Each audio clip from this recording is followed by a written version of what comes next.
Yes, everyone. The final match day of the season, match day 38 in the Premier League, and Spurs are not in any way one of those teams that are on the beach. In fact, we might be the only interesting game. There might be some random hipster games here and there for some European spots like the Conference League or the Europa League, if I'm not mistaken, that could end up being some spicy games. But we are the absolute Hollywood entertainment tonight for all of the football fans out there in the world, especially the Premier League ones. This is a massive game. This is one where it's probably pulling emotions out of me that I hope to never really experience again, to be perfectly honest, as a Spurs fan. Dave asked us, how do we feel ahead of this game? Are we somewhat confident out of just maybe the way that we've been playing under Zerbi? Are we nervous? Are we terrified? Which I actually thought was a good word. I am a little bit terrified. I just the prospect of the position that we find ourselves in, where people are going to reporting on the West Ham score, the Leeds game. They're going to be looking at every single moment of this one with referee decisions and all this type of whatnot. And we're going to see what type of Everton we're going to deal with today. Is it going to be a lazy one? Is it going to be maybe a more invigorated Everton than what we would expect, or maybe what the players might? What's the atmosphere going to be like? This is going to be a stressful day. I'm not really looking forward to it, to be perfectly honest, everybody. I'm actually looking forward to the end of it, really. If you ask me, that's what Dave and I were talking about. Just at least after a few hours tonight, we will know where we're at. We'll know that Spurs are either going to stay in the Premier League or they've been sent down. And at least there could be some relief of the fact that we don't have to continue to have these relegation conversations, which I have grown exhausted of over the last 3 months. They have been not repetitive, if anything, but just exhausting. Exhausting. They've just been exhausting.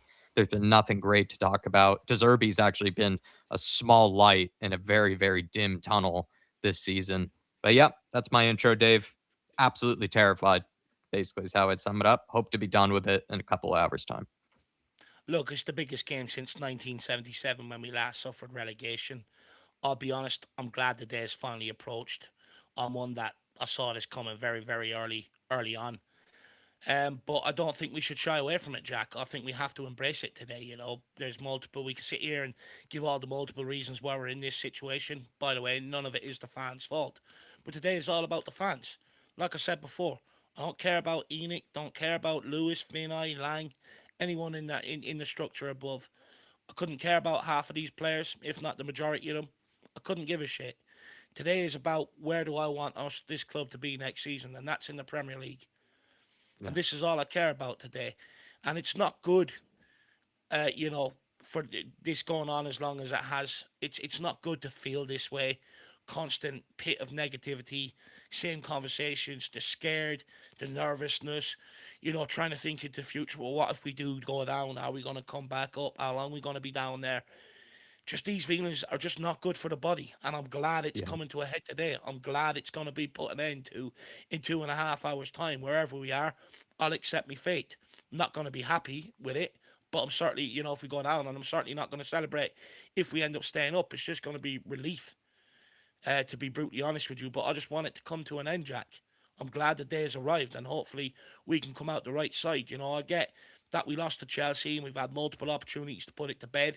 That is a bit of a sinking feeling in the pit of my stomach. The fact that VAR has gone against us large parts of this season. This is a dream scenario for any TV companies out there today as well. I worry in that regard. And I worry about a home form. 2 wins at home all season long. I think we've picked up 12 points at home. And I think we're 19th in the record, if not 20th, bottom of the league in terms of home form this season. Um, so I'm just glad it's coming to an end. It's been one long, big, miserable season, and I never ever want to experience something like this ever again. I just want to get the job done today, move on into next season, know you're up, sort of calibrate the club, and hopefully push on to bigger and better things. It's sad that, you know, this time last year I was over at Tottenham Hotspur, and the parade I was at was bringing home a European trophy. One of the best days of my life, if not the best day of my life.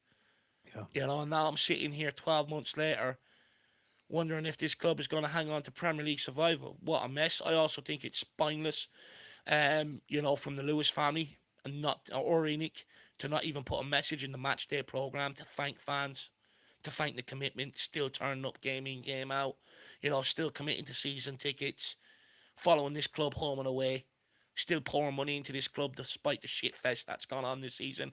I think it's absolutely disgraceful. But look, today is about the fans, honouring the club's history, remembering what, the club that we once were, get the job done, and then start protesting against this ownership to get change so that we can kick on, become that football club once again, Jack. Yeah. We shouldn't be having parades out there or the club asking for fans to get out there and line the streets with flares, etc. On a relegation battle. These days should only be happening when you're pushing for trophies. So let's get the fucking job done today and let's motor on into Premier League next season. Because one thing that has become very clear this year is nobody else in the league, bar Tottenham fans, love this fucking football club. Yeah. Everybody else hates it. As Jack says, we are the biggest ticket in town today. Everyone is tuning in, hoping to see Tottenham get relegated, hoping to see the demise of Tottenham Hotspur. And we'll be the biggest club ever to get relegated from the Premier League. Everyone wants it, bar Tottenham fans. And my hope is we can do it today. Send them all into the summer holiday miserable, knowing that we're still in there and they have to contend with us next season. And then use that as motivation to go and batter every single fucking one of them next season. Use that hatred as motivation. Let's go and get the job done today. We have to Get the front job it. We done. have to face it. And hopefully, we can get the job done. But we've got to go in there believing. All together, always. Let's get the job done today. Absolutely right, Dave. I even kind of had a bit of a moment just thinking about what type of weird scenario we're in where Zerbi was asked about the correlation between us this time last year literally being in a European final and if there are any similarities between this game and that European final. Zerbi kind of said none, really, for the most part. He said, I mean, yes, pressure, but he said very different kinds of pressure. He said, like being in a final, at least, when you even think about it from a fan's perspective, at least a fan Yeah. can feel like we made it to a final. We did something good in order to get here.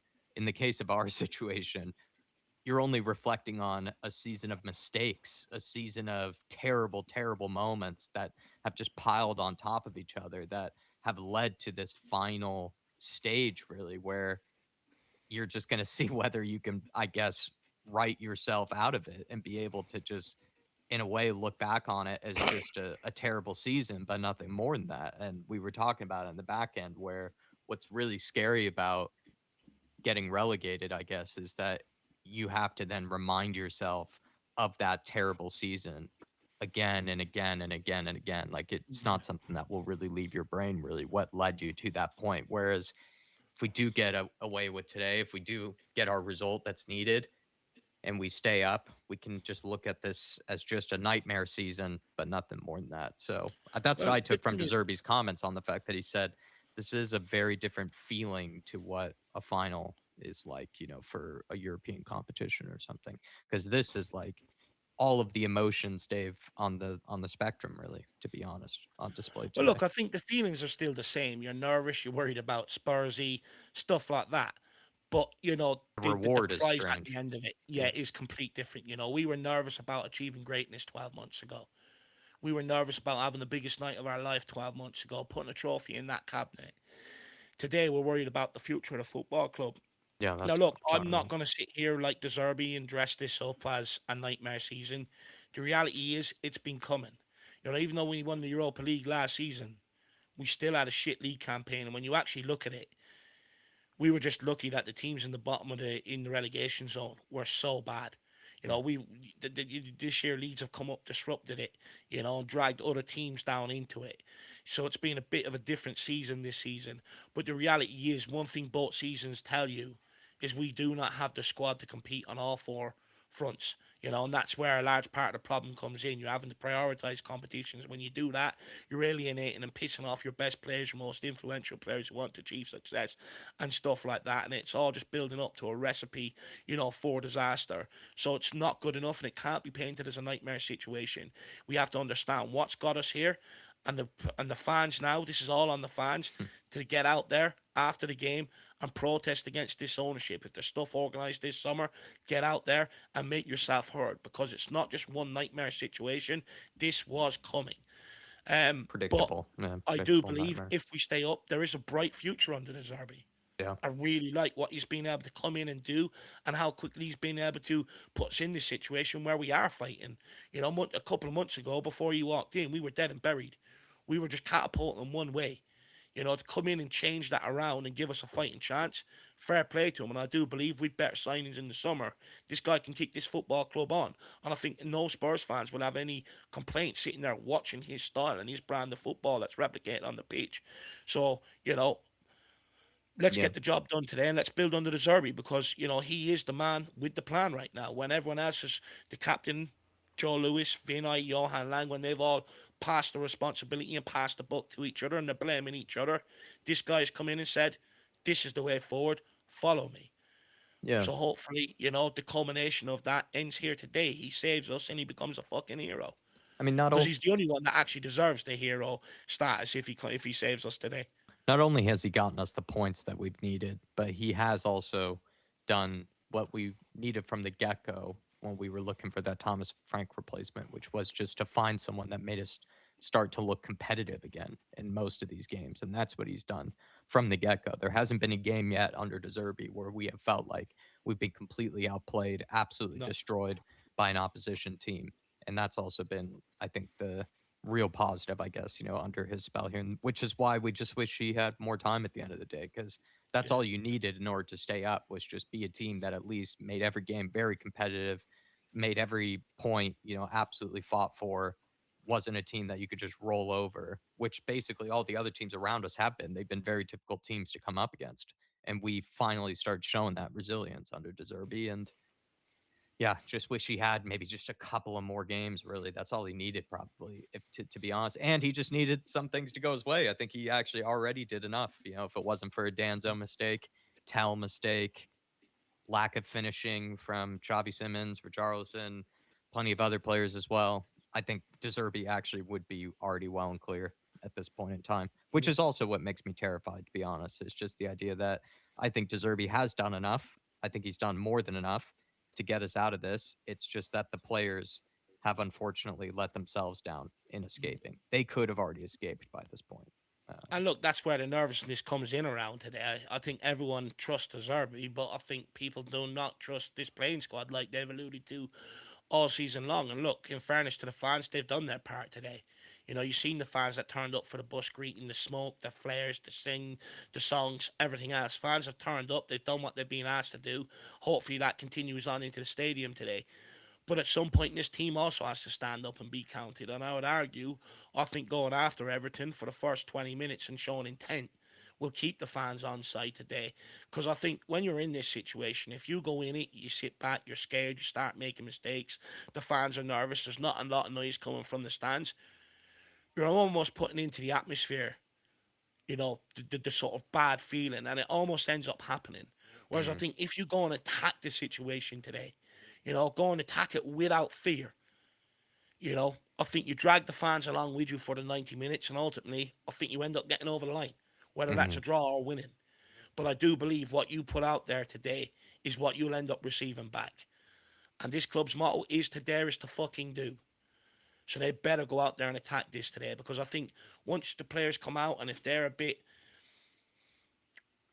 nervous, there's sloppy passes, sloppy touches, the fans will feel it and it's just going to end up in absolute disaster. This squad has not shown the ability to be able to stand up in the face of adversity today and deal with the pressure. There's nowhere else to hide.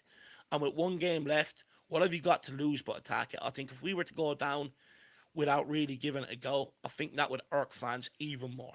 We've got Probably. to fucking go after it today. Today is to do. It's to do. Come on. Come on, boys. Come. Gonna take some comments now. Not too many changes in the lineup other than one, of course, massive one, and the fact that he has decided to drop Kolomwani and put in Jed Spence, of course. I think Jed Spence is going to be the one to be asked to play a bit further forward. It could mean he's playing on the left and then Tell is playing on the right. It could mean he's playing on the right and Tell is keeping his position on the left. That will be an interesting call. But I guess the real thing just to quickly discuss, Dave, and I bet plenty of people are probably relieved in the chat because I don't think there were too many people begging for Kolomwani to start tonight, was whether De Zerbi would make this massive call because it's not, again, an easy one. It's not like he had an Odebear or someone like that, or a Kudus, right? This whole time to be able to pick from. He had to make a radical call and literally play a fullback in an attacking role position, which is not an easy choice really for a manager, especially in the Yeah. last game of the season, to be honest, too. So what do you make of that? The fact that Well, I he's think done it. partly you could argue Jed Spencer's earned it. He did come off the bench against Chelsea. It was his sort of adventurous ball that actually led to our goal, and I think that's something that maybe we were lacking before he came on. I'm a bit weary to put all my eggs in Jed Spence's basket because how many times have we been screaming for him to be taken off because he takes too many touches of the ball, because he's loose in possession and stuff like that. So I'm hesitant to put all my eggs in his basket, but I think it's one thing making a mistake, but when you see Mickey Van de Ven then turn around and scream at him in anguish, almost reduced to tears, I think it shows that maybe the dressing room has lost faith in Colin Mawani. Hmm. And I think, therefore, then the selection comes within itself, because you look at Mawani, That's although he's not a interesting. winger, it's the same thing up front. You've got to be able to drop in and take the ball, but also spin in behind and mix your game up. Regardless of where you play across the front line, there's no excuse for not having that. And when he's not doing that and he's constantly dropping in, looking for the ball to feet, and you're seeing all the space in behind Cockrell and him not exploiting it, it does lead you to question his commitment to the cause and stuff like that as well. So I think ultimately we've come to the right decision today in terms of dropping him to the bench. Maybe if Richarlison doesn't score and you're looking for a goal, could you put him up front alongside Richarlison? He'll have fresh legs. It is a gamble again. But what I would do today, though, Jack, is I would actually move Matisse Tello over to the right hand side and play Jed Spence on the left. Reason being, Jake O'Brien will play a right back for Everton today. Now he is not a right back. When he came through and made his name, he was out in France playing centre back, and he had an unbelievable season. And Everton bought him off the back of that. But because of Coleman's injury and the lack of right back availability, he has been shoehorned out there. So much so that he's done a decent job. He's also been drafted into the right squad as a right back for Ireland. Um, and he's played pretty decent. Now, going forward, he can put in a good cross. He does have a good long throw on him.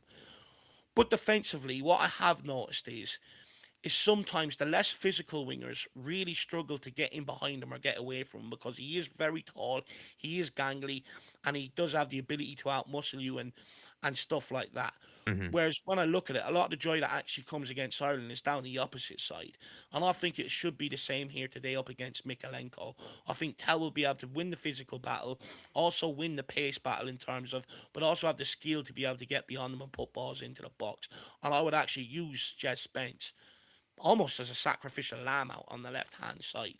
Because I think if you were to put Matisse Tell up against Jake O'Brien, I think to a certain extent you're going to stifle what he He's can gonna produce here today. he's gonna struggle to create, and we know he's pretty much the, like we said the other day, or might have been on a predicted lineup or something, where I feel like David and I are in a similar camp, where if it requires a bit of quality, if a finish or an attacking move requires someone to actually provide something that is a little bit above average, let's say, it's going to come from Matisse Tell. It's not going to come from the Richarlisons or the Kolomoanis, maybe even the Jet Spences now, I Well, it guess. could. We just don't back it. You don't back. Yeah. They could surprise, especially Richarlison's case. He could definitely surprise you. He Yeah. could definitely surprise you. Just don't know what you're going to get. But yeah, that was the big call today. Apart from that, I mean, really the same team was, I think, going to be expected. That was the one though that we were kind of thinking about and consider. I'm actually amazed that he's done it though, and he's gone for it. To be fair to him, to Zerbi, going to take some chats and then we'll get this underway. Only a few minutes away from kickoff, anyways. Yeah. Thank you for the Come kind on, you comment, fucker. Nick, saying best watch along and best fans in the chat. Thank you as well. Also, thank you, Appreciate Nick, it. for the kind comments Thank you, sir. towards the chat as well. This is my favorite watch along channel, says C Max. Thank you so much, C Max. Thank you Wow. to everybody that's picked us as your destination today. We do really appreciate it. Uh, Big up to AK Shags. Good to see you in the house. Tyler Big up, saying, mate. boys, I feel like absolute shit. Please let us I score feel early. sick. I don't know if my heart can even handle this anymore. Look, we all feel sick to our stomach. We're all just sitting here at copium, anticipation, nerves. I'm fearing the worst. But I'm glad it's here. I can't deny it, Tyler. And look, like I said, we've got to. I'm a firm believer on days like this, whatever way you approach it is what you're going to get back. We need to go into this on the front foot and attack it. We have to today. Put away the nervous feelings, park them. Let's fucking go after it. And Daniel Larson saying, please, please, please get over the effing line today. Spurs 1 effing point is all I ask. It's not even that hard, is it? Question mark. Pick up Daniel Larson. You know Spurs, they never make it easy. Maybe today they will, though, Daniel. Maybe today they will. That would be, imagine we're, met 30 minutes in, 2-0 up, something like that, right? That would just be incredible feelings because then we could just Yeah. relax. Finally, it's not been a season of relaxation. Let's just say that. Big up to DJ Samuel. Always good to see you. Coys, big up DJ. Local Tottenham man in the house. Skunkworks is in here. Ed Sweeting is in as well. Limpy Down Under, the one and only. Big up to you. Stevie Frazier. I also don't trust the officiating. Always worth mentioning, to be fair. Big up to you, Stevie. Colin's in the house. Big up to you, Colin. Thank Big goodness up, he Colin. dropped RKM. He says, wow, I wish we could have chatted to you this week, Colin, because that's good to know. A lot of people were not keen on Colomwani. I mean, you'd be hard pressed to find someone that would have made a case passionately, let's say, to start Colomwani. I think you could see why maybe he was in a bit of a pickle because there aren't any actual forward options that he has to pick from. Like Solanke's barely even fit. You have Madison barely even fit. Those are the only attackers he can bring on. And then the rest of them are deeper midfielders or fullbacks or defenders. So it wasn't Yeah. really an easy choice for him, to be honest. Like Jed Spence or whoever, it probably will be Jed, but if it's Jed Spence that plays up front, like it's already asking a lot of them anyways because they're going to be playing in a totally new position than what they've been doing all season too. So it's just Oh, all in the biggest game of the season at home, pressure full crowd. Like again, it's not. This is it's a where sea of white. Zerbi, I feel for him because he already came into an injury riddled squad, and then it got even worse since the time that he's taken Yeah. over. Sorry, Dave. No, the players are entering the field here now. I'm looking at them. Rodrigo Bentancur's got a brand new haircut. He looks confident today. They don't look nervous, is what I will say. And the stadium is an absolute sea of white. It is a picture right now. So hopefully it's enough to inspire these players. Just waiting for it to get kicked off here. I guess in Peacock's case, they're gonna take their time. I had the warm up video on in the Nice, background. yeah, nice. Just to, you know me, I like to watch the players and get a look, see whether they're nervous or not. Tom, I guess telling us that we will be the entertainment tonight. Yeah, pretty much. Yeah, calling us Calamity FC. Look, not far from the truth, but We'll find hopefully we out. stay up on that. Find out how big the calamity ended up being. Maybe it'll be all for nothing, really, and we'll end up staying up. Mary Oh, come on. W, good to see you, Mary. Big up, Mary. Good to see. Did you get Dark Sun G's chat about Michael Oliver? Oh, I might have missed that. Sorry. He basically said, who's worse, Oliver or the guy in charge of the West Ham game today? Uh, Oliver's worse. He's so anti-Tottenham, Dark Sun G. So anti-Tottenham, my is man. Rob Jones the one that we had? Taylor. Anthony Taylor. Anthony Taylor. Anyway, Michael Oliver's worse. I think Oliver's worse. I think Taylor at one point probably was one of the worst in my opinion, but I don't think he's absolutely the worst, to be honest. No. At least this season, whenever I've watched him. Oh, come on, Spurs. Me bloody nerves, Jack. Yeah. Your heart is racing. Ah. Come on, lads. Spurs fans. I mean, it is a massive day. It is huge. It's absolutely huge. How do The I future of this unsubscribe from football club is Spurs decided today? Says Skunkworks. That's funny. You are? How do I unsubscribe from Spurs today? Says Skunkworks. Yeah, exactly. The future of this football club is in the balance, boys. Ladies and gentlemen, it's in the balance. Oh, man, I'm nervous. Ooh, come on, Spurs.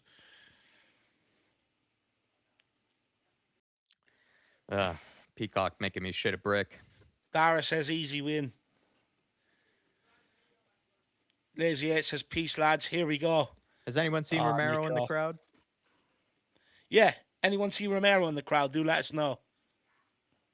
I'm just waiting for any of the match day images to come up. I'm just wondering, did Peacock forget there's another game going on? Maybe they're just too ramped up at other stadiums. Yeah. And they'll get there. They'll put it in. They got Spence's right back on the graphic news. Interesting. There we are. Oh, you're right, Dave. Sea of white from the fridge. Sea Sea of white, lad. Beautiful. Thank you. Please. Please. Come on.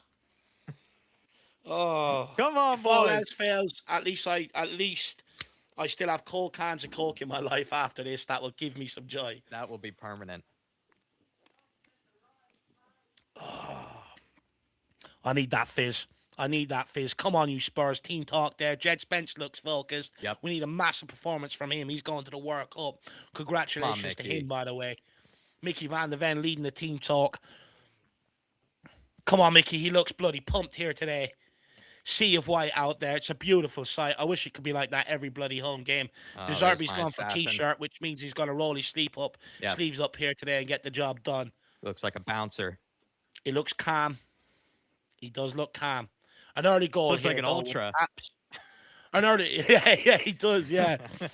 An early goal here would absolutely be beneficial here for Tottenham Hotspur. About to get kicked off. Here we go, guys. Here, last game of the season. Our future will be decided from here on out. Everton have gone for that chip up and long ball. Matisse Tell is starting on the left-hand side here. And it is Jed Spence starting at right wing with Porro going into right back. I wonder, is part of it maybe also the fact that we are weak at the back post? Maybe there is a responsibility on Jed Spence to get tuck in and maybe help Porro with balls across there today. Yeah. Mrs. has got the Spurs jersey on as well. Absolutely love it. What does she have? A Van de Ven? Is that right?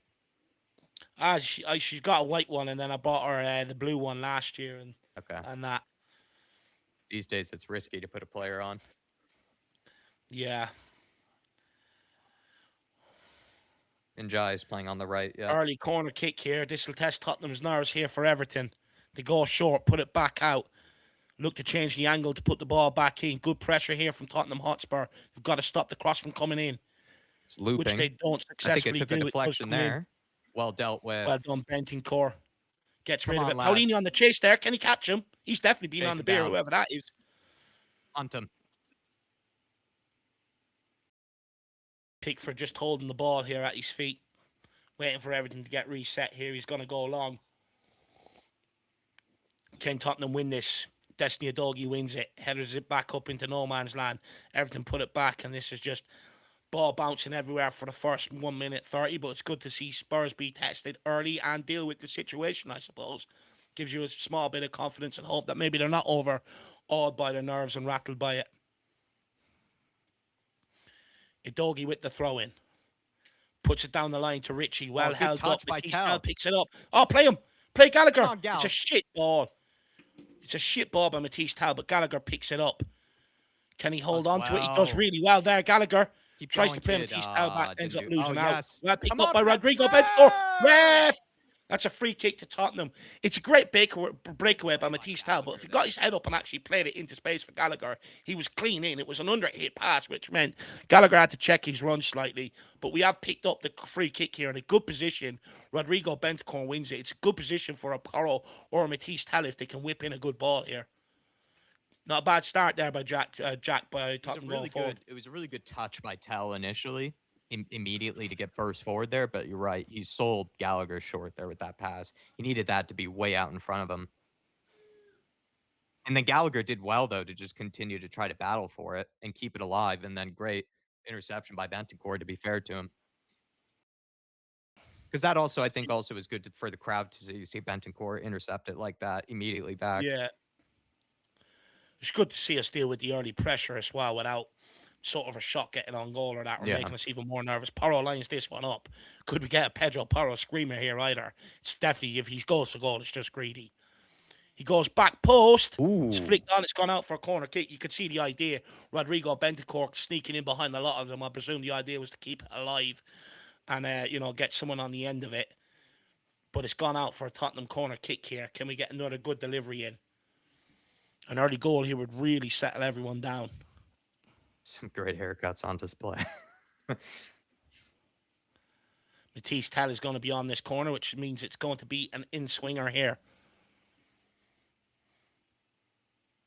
Got some big boys in there. Bentancur, Van der Ven, Danzo. Sorry, an outswinger here.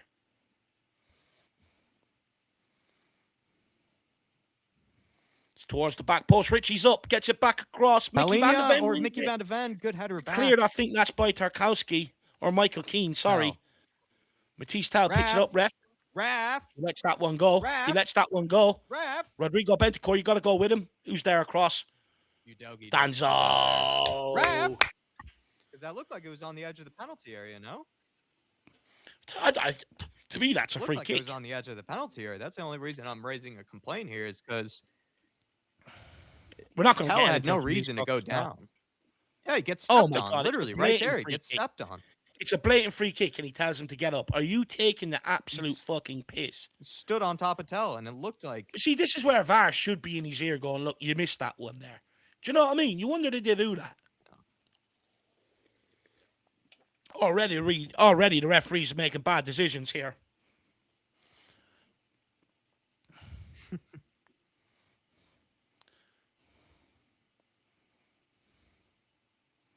Van de Ven in possession, looking to draw the press onto Danzo. Danzo, good ball into Gallagher. Good Gallagher to passing there from Spurs. Gallagher. Gallagher bursting through here. Can he get his head up? Who can he find? Outside, man. Brilliant. Play him. Ball to Jed Spence. Jed Spence goes on the overlap. Has to pull it back. Balls to Porro. Porro! Just doesn't even get it off the ground, and it's blocked. It's gone out for a throw-in. But that's absolutely brilliant play. At Sporting, he used to be able to do that left-footed curler. It's brilliant build-up play from the back, though, Jack. Yeah, and Richarlison, really you know, usually that breaks down at his feet. He laid it off first time there, which is good to see. Really nice play. Going to go a long throw here with Kevin Danzo. Really sharp from Gallagher, too, because Danzo played that pass into him, played it into Bentancur, Palhinha, really good pass. Get turned, yeah. Whip it in now. Get it in. Oh, my God. How do we take so long? Oh, mistake here. Clash of back there, Bentancur. Gallagher! Gallagher! Oh, side netting! Oh, Gallagher hits the side net and unlucky. This is good play from Tottenham Hotspur, though. Come on, you Spurs. Why does it take us so long to get a ball in out there? We had 3 players out there unmarked, and we literally waited for Everton players to get out there and get a block on the cross. Gallagher with good endeavour in the box there, picks it up. Would have been a tough finish. It would have been a tough finish, but you got to strike. You just got to pull the trigger today. Oh, Zerbi thought that was it. Good pressure from Spurs. Ref again. People asking how we missed in the chat, Jack. Think that's harsh? I mean, maybe he gets it on target, but, like, I don't know. In order to actually score that, he did actually have the right type of power, to be fair to him. Yeah, he generated the right power, just not the accuracy. It's good play from Tottenham Hotspur, though, but I just argue them throw-ins, we got to get that ball out of their feet and in there quicker.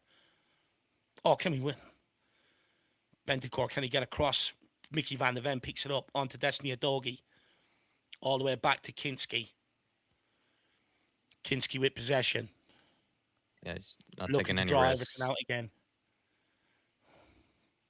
Into Mickey Van de Ven. Please stop. There's passing around the back. Danzo gets his head up into Porro. Porro with a lovely ball in behind. Good idea. Good idea. Good idea. It was good weight on it as well. Just didn't have the legs. Yeah, I just don't know if Gallagher believed in it. Good pressure here from Tottenham, though. High up in Everton's half. They Porro. turn it over. Pedro Porro. Matisse Tal picks it up. Or Spence. There was no need to take that extra touch. He could have just played him. Porro wants to go it alone. Not a great ball. Picks it back up. Ricocheting everywhere. Well Jet Spence nicks it back. Conor Gallagher onto João Palhinha. Back to Gallagher.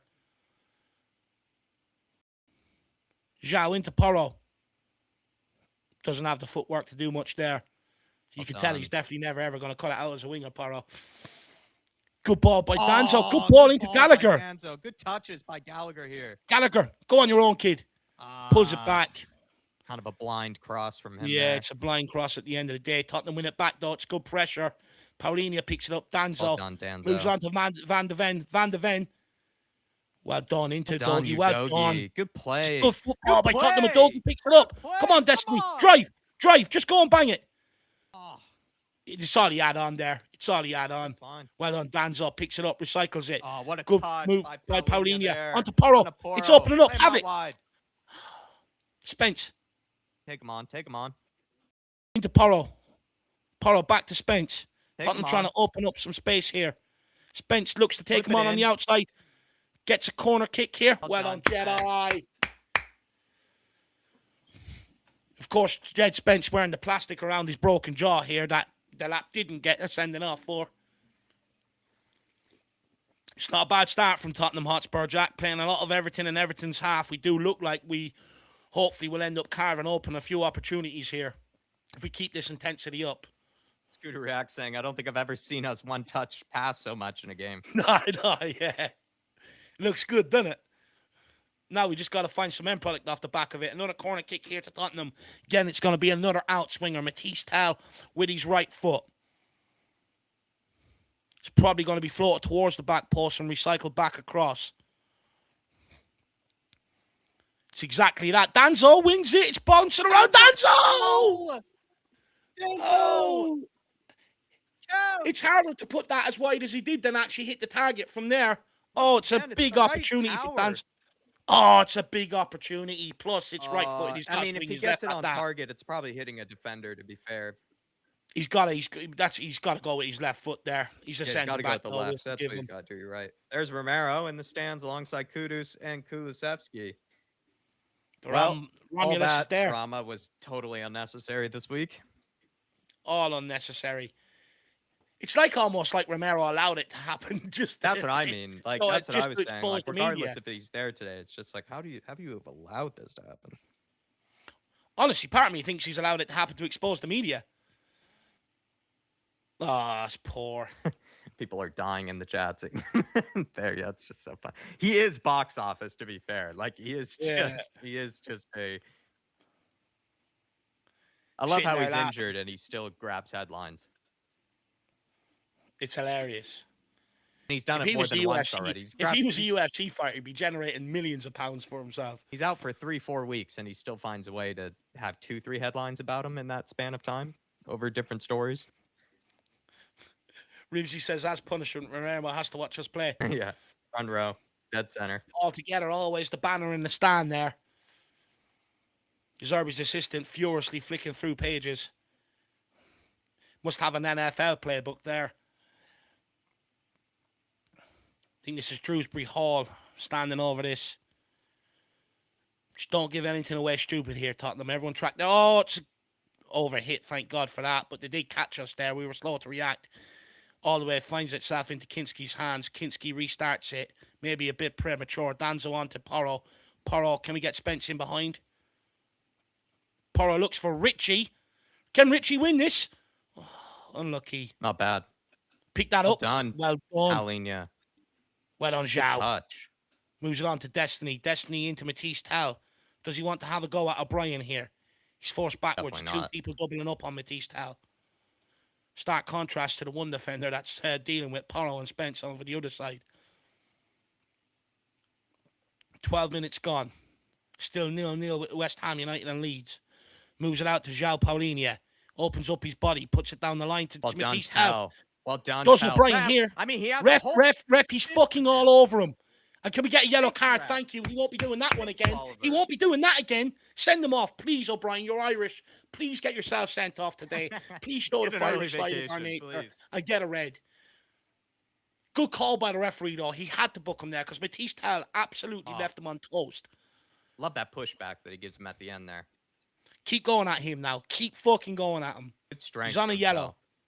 Really good strength.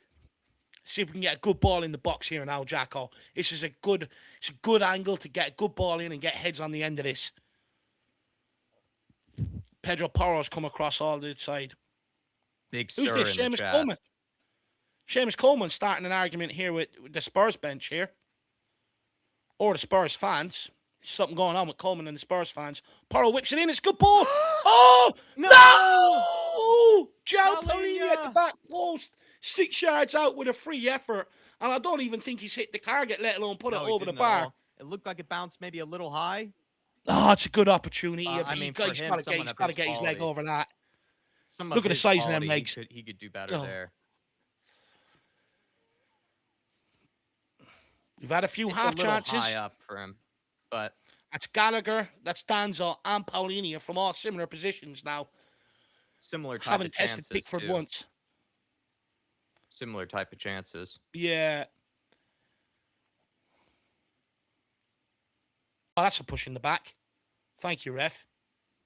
For Palhinha's quality, probably you would expect him to get on target at least. Yeah. But it did take an awkward skip. You are right. It did bounce up.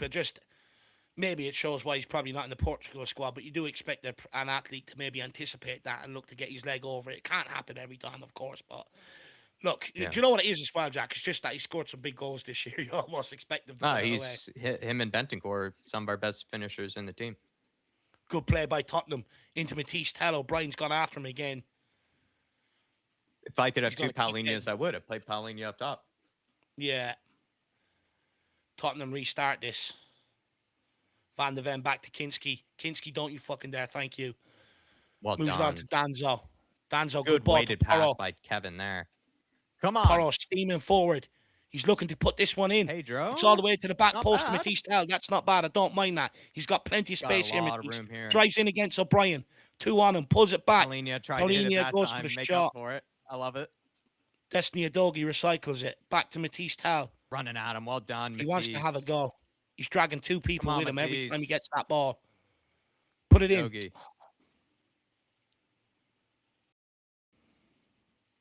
Matisse got space again. We've isolated him. Matisse Tell. Good ball. It's cleared by Everton. Palhinha, well done. Danzo, just move that on. Well done, Danzo. Spence to Porro. There's a handball there. Handball by Spence. Oh. It's a good start by Tottenham Hotspur, the opening 15 minutes. But while the opportunities are here, we've got to take one. We have to take one. I agree with the chat. Some of the better passing we've seen from ourselves, and really crisp. No, it's been good. It's been crisp. Like, it's probably better than what any of us expected with the magnitude of the occasion today. But time and time again, we've had spells in games, and we haven't took the opportunity when we're on top. Udogie, you're right, Dave. Play him. You're 100% right, man, Dave. He's gone. Come on, Bence. He had Richarlison in behind there. We've got to take the opportunity while we're on top of the game here, though, Jack. Got to come away with a reward.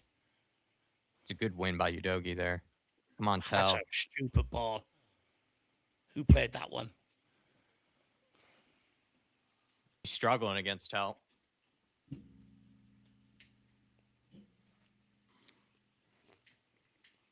Ooh. He was late to that. That's not a freebie. Could be a second yellow there. Yeah. At first I thought maybe Tell kind of sold it there, but not at all. He's struggling with them, O'Brien. Yeah. Well, I think one of the midfielders is constantly having to get out and help him out, aren't they? You know, he's trying to double up on him every single time now. Kinski's tried to go along in behind for Jed Spence. Yeah, I don't mind it. Can we win the follow-up, though? Well done, Rich. Go on, Rich. Good pressure. Pickford launches just balloons it long, but it's 3-on-3 here. Mickey Van de Ven has to come across and deal with this. Put it up the pitch. Well done. Well done. Well done. Well done. Good football. So well done. Oh, he's overdone it. Oh, come on, Joe. Oh, unlucky. Back to your keeper. Well done. Oh, Matisse not there. Great play. Come on, lads. We're managing it well so far. Kinski goes long out to Porro. What a ball. Great touch as well. It's a hot day out there as well, so you wonder how long Spurs can keep up this intensity. João Palhinha can you get turned to play in behind? Fucking open up your body. Danzo.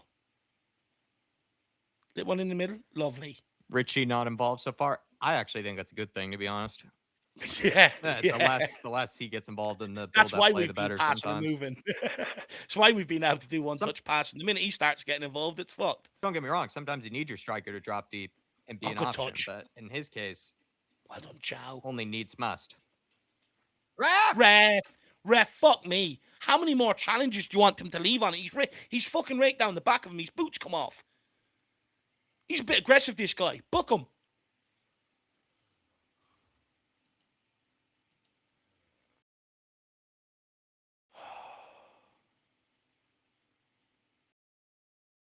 Yeah. So what I say for serious, probably a good thing he's not involved. We just need him to concentrate on being in the box at the right time at the right place. Funny enough, I think it's a day if we fashion a chance for him, he's going to take it. Yeah. João Paulinho. Almost like the less touches he has, the more likely he is probably to score. Yeah. Play it down the line. It's got to go. Well done. Matisse, no, Matisse. No, Matisse. There. No, Matisse. Don't start this shit, Matisse. Van de Ven's had to come across. Does brilliantly well. No way. He's won the fucking ball. It's not good enough for Matisse, Tal. There's no need to be taking that much of a heavy touch. Which way is the referee giving this?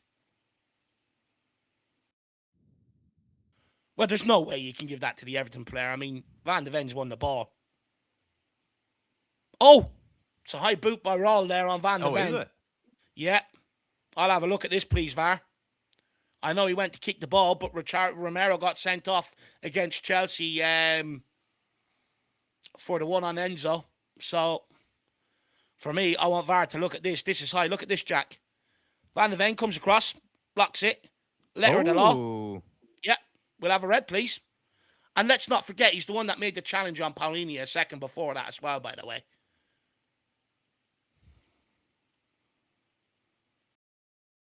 People saying leg breaker. Romero does that, he gets a red. Absolutely. He's got to go. We've gotten, even Drop Kicks Your Teacher says we've gotten reds for that. I mean, if he's saying that, fuck me. Yeah, they cleared it. It's a joke. It's an absolute joke.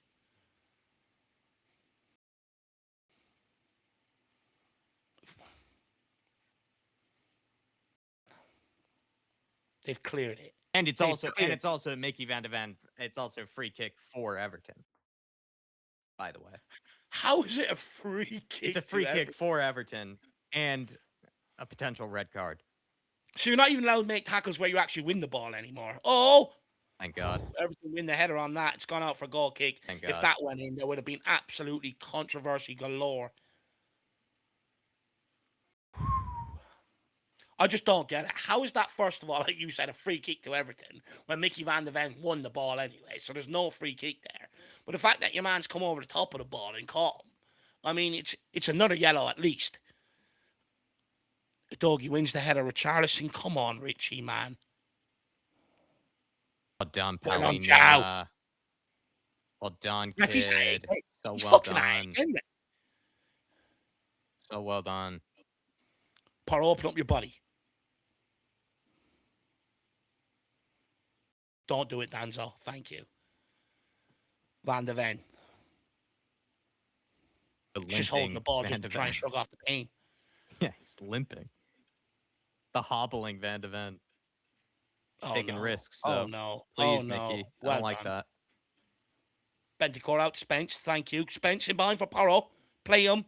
Nope, of course he fucking doesn't play him. Well done, Paro, good ball. Spence gets him behind Richie. Here.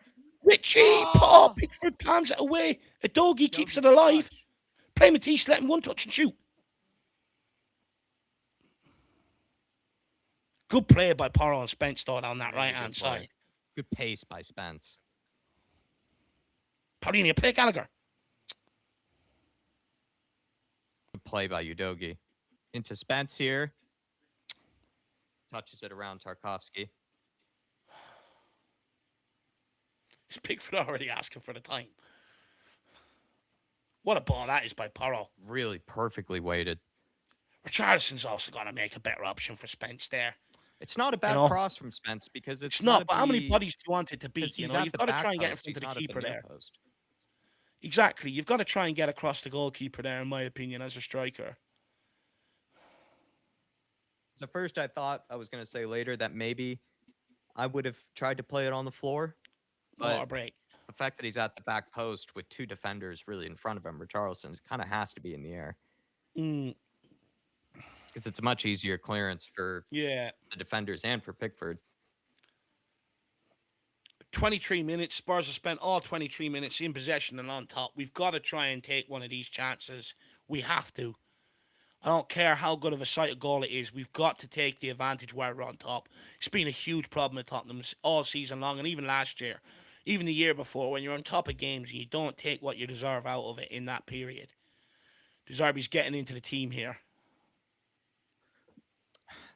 I mean, obviously he knows what he wants, Yeah. but it's hard to be critical at all of what we've seen so far. If anything, the real noticeable point of this game has been this has probably been some of the crispiest passing really I've seen from Spurs this season, to be honest, like in Yeah. opening No, it's minutes been at good. least, because we never did a one-time pass ever under Thomas Frank. Literally, that seemed illegal at one stage. It was impossible to ask any player to do any sort of combinations of one-touch passing. This is probably the most we've ever seen under Zerbi, but it's not been like one or two 73% players look possession. really sharp. Like everybody actually looks pretty sharp for the most part. Danzo's played some really nice passing. We haven't had to use Bentancur that much, it feels like, to try to link things up. Gallagher's looked good. Spencer We've Porro had, looked all right, to be honest. Like, look, we've had 73% possession. We've had double the amount of passes of Everton. We just now need to convert that into goal. yeah. A goal would settle this right down. That's all we need. Yep. You know? But just keep doing the same thing. Keep up the intensity, keep up the energy, keep up the press, and stay switched on at the back. Everton are just going to look to put this long mostly. If anything, it kind of comes down to some of these chances that fall our way. We do struggle to even get them on target. Yeah, that's a problem. We need to Everton at have least pumped get this them on long. target. Danzo, good win. Bentancur, well done. Oh, Well what a done, ball by Bentancur. Bentancur. Richie, Richie, please get lay it it off. out of your feet. Oh, he's such a bozo. Oh, no. Paulinho No. then So I'll loses start it. with Richie being a bozo. Get it out of your feet, man. He can't. He's got shovels for feet, Jack. But he had 2-3 players around him to get it to. Just get it out of your feet But that's and the thing. move. But like that just shows the lack of football intelligence. The fact that he can't even compute first time pass. Keep it moving. Hopefully this water break hasn't hindered Tottenham and it's a help. I think they put cement in the water break of Richie's boots. Get out. New Ireland International, Dewsbury. Well, apparently so. Now, that's what some accounts on Twitter are saying, that apparently, he's opening himself up to play for the Republic of Ireland, but it remains to be seen. There's been plenty of players that have had the option and not took it, despite not getting any England setups. Everton corner kick here. This is the area we're throwing. This is the area where Moyes' teams hurt you the most. Long balls into the box.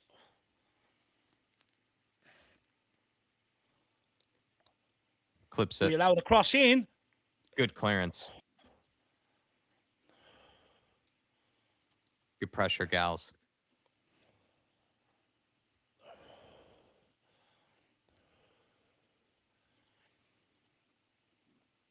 Just get the ball back. I'm much more comfortable when we have possession.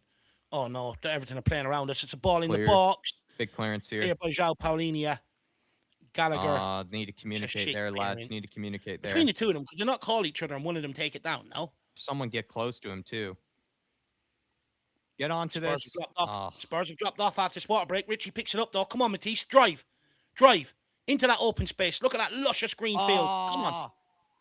Does one. O'Brien doesn't want it. Oh, he's giving a throw in. This line, holy fuck. It's only because it's okay, Matisse. We understand your frustration. The moment the Everton player appealed, then they call it out. Embarrassing. Is that a coincidence? We have been sluggish coming out after this water break, though. Maddison getting a round of applause from the fans there, and he's also applauding the fans. Now's not the time. Concentrate on on-field matters. Win that. Well done, Mickey. Take it down. Well done, you doggy. Good place. Held on the right thing. Win that, Danzo. Well done, easy, Kevin. Danzo, easy. Spence. Get turned. See Porro. Make a run, Spence. Just lay it in, Porro, and go. Move off from now. That's it. Play back to Gals. Come on, Spurs. Mickey Van der Ven. Still doesn't look too comfortable, Good ball into Richie. Oh, holy fucking Lord Jesus Christ. What the fuck is wrong with him? Please, just don't pass him the ball. It's a liability. Everton are on the counter-attack here now. Side? Who's this? Barry, is it? Yeah. Well done, Matisse. Gallagher into Richie. Hold it. Just hold it. Oh, my God. He's incapable. He's fucking incapable. Well done, Oh, you won a Rich. free kick. Okay, that'll do. Well done, Richie. Brilliant play. But again, he's just turned away into no man's land and gone on the charge. Just lay it back to Gallagher, man. He's such a headless chicken.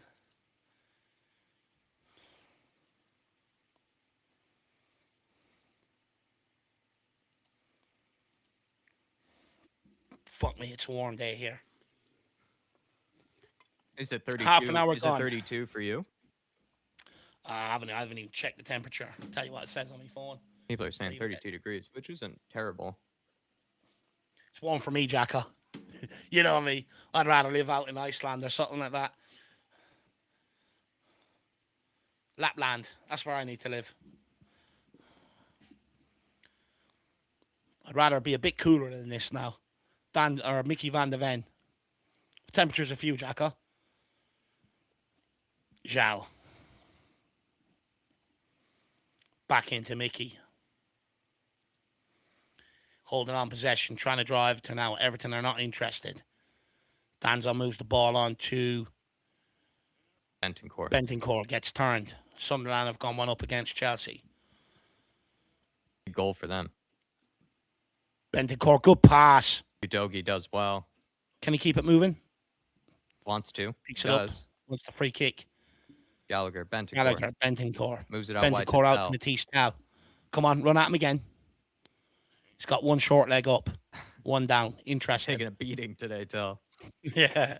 He's trying to show off his wounds to the referee. Danzo, please no. Please get back. Get back, Danzo. Get back, Danzo. Spence. Gets a bit of space. Please, Kevin, get back. No, Kevin, Spence. get back, Kevin. Nothing in that.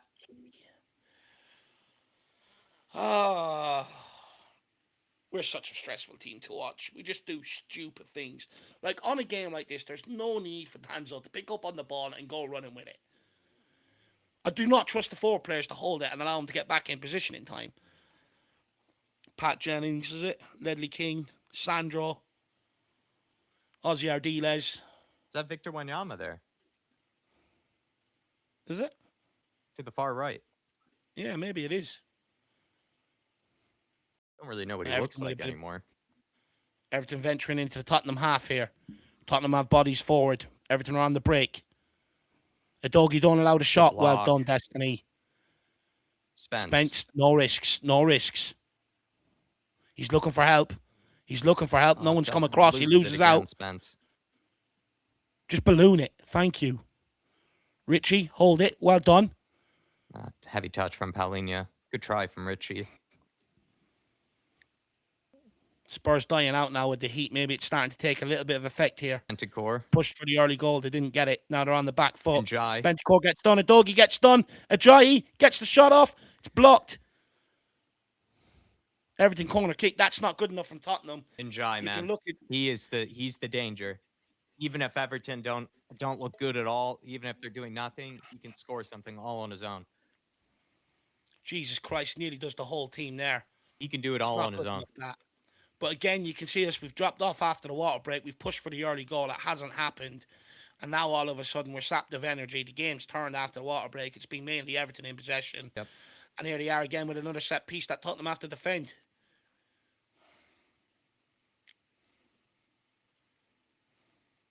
Got some big boys here. Everyone needs to do their job. We've been shit at defending set pieces all season. It's gone all the way across. No one wants to break for Spence. He just has to hoist this forward.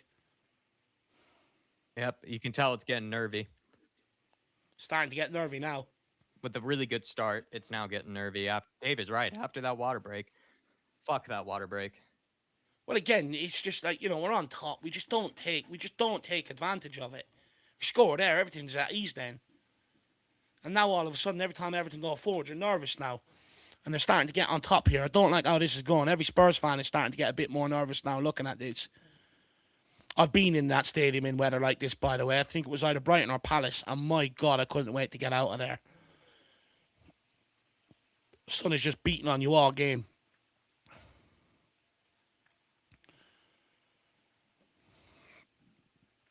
Mickey Van der Ven wins this. Udogie Just hooks it forward to nobody, gives it away yet again, like he did against fucking Well done, Chelsea. Pedro. Well won by Pedro Porro. Spurs on the break here with numbers. Oh, brilliant. Paulinho, play it. Oh, he goes for the shot. You had so many options there, man. You have to play a pass. You have to play an option there, man. You have to play an option. You have players down the right. You had 2 of them, in fact, down the right, and you had 2 down the middle to be able to play. And instead, you went for a 30-yard shot. Are you kidding me, man? After Porro's also won it back for you there. 6 on fucking 3, and we make a balls of it. Come on, Paulinho. 1, 2, 3, 4, 5. 5 on 4, fair enough. But we've got to do better there. You got Gallagher in front of you. There? You got Gallagher in front of you. Right there. Who has an easier shot on. Lay it off to Gallagher. He has an easier shot. Wrong decision again. It's always the wrong decision we take in them moments. I'm starting to get sick of it. It's a corner kick here for Tottenham, though. It's an outswinger. It's not a bad ball. No! I think then it comes off Richarlison, and neither of them can direct it in towards the goal. Again, it's another opportunity for Tottenham Hotspur. Yeah, Danzo and Richarlison. Maybe it was off target then? Yeah, it was probably off target. Yeah.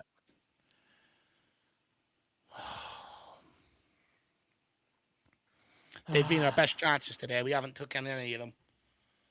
Everton free kick. Our best chances have come from these kind of loose second ball in the box type chaos situations.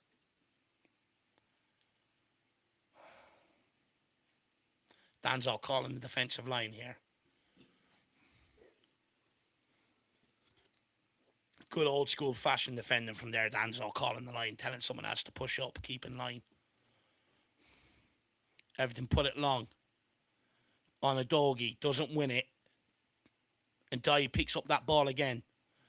Come out, Kinski. Standing behind Kinski, comes out off his line, picks it up, moves it into Porro down the lane. Why would you pass it backwards to Danzo for him just to do that anyway? Yes, Gals. Richie. Well done, Rich. Well done. Oh, Gallagher. No, Gallagher and Paulinho getting in each other's way there. Well done, Gallagher. Doggy, move it into Tell. He wants it. He wants it now. He wanted it 10 minutes ago. Fuck me, is it hard to understand? He's on a yellow card. Get it into his feet and let him go early. Danzo. Van de Ven. Gallagher dropping deep this time. Bentancur marauding forward. Out to Matisse Tal. Here we go. It's forced backwards.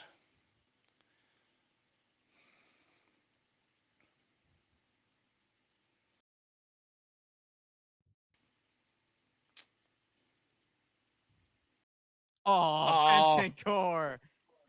Sure. Bentancur, man. Sexy from Bentancur. Sexy. Thought we were about to give it away there. I thought he was about to get crunched there too. Oh no. Commentator's curse. Paulinho. Oh no. They're on the break here. Van de Ven, you gotta get across. Yeah, you gotta get close here, Mickey. They allow the cross in. What is Paulinho doing? Fucking Christ. What the hell was he doing? Porro looks to put it in behind. He's asking a lot Don't mind it. Just get rid. Get there, you know. You're obstructed. Go, Spence. Go on. Go on.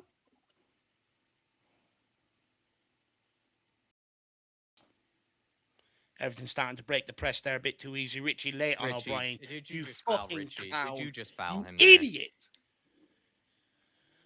Oh. He's such a bozo. We don't need yellow cards today. Why even risk it?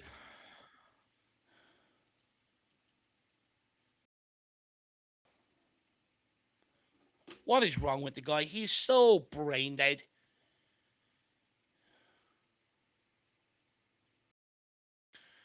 "38 minutes on the clock. Everything is starting to get into this. We just need to see out to half-time now.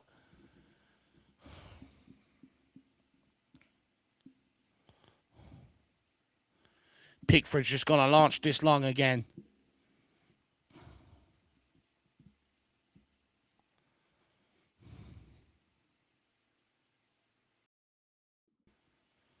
Straight down the doggy side again. They've obviously let it go. There. Oh wow. Oh my God, a doggy. Oh my God. Fair Good play. battling after that, though. What is that? Well done, Tell. Well done, Matisse. What a Great ball. ball as well. What a ball. Come on, Poro. Keep going. Come on. Keep going. Get your head up. Good ball into Spence.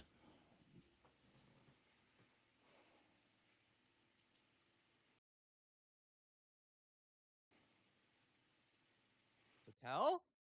It's a goal. That looked like it was headed in.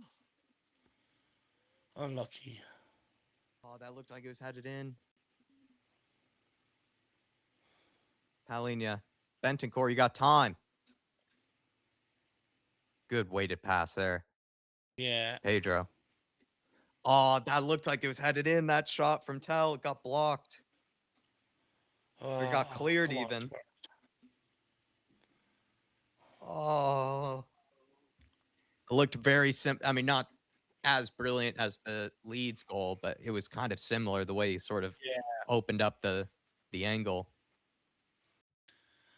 Danzo with the ball in hand. Tottenham going to go long here or look to do short again. Come on, Kev. Looks like it is going to be a long one here. No nonsense. Need a scrappy one here. Come on, lads. That's it's a terrible shift, bro. Bang. Good decision. I'm banging that all day long. That's fine. Oh, Ref, terrible foul. Ref, it's in the back. Did he give it? Dumb foul. Come on. That's like his fourth challenge there, referee. Are we going to give Roll a yellow at any stage today?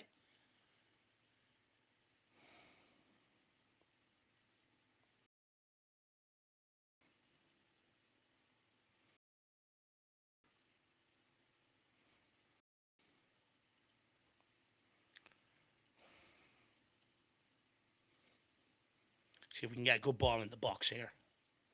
Come on, Pedro. Now's the time to hit. Now will be the perfect time to hit. Come on. Good ball into the box here. Pedro Porro.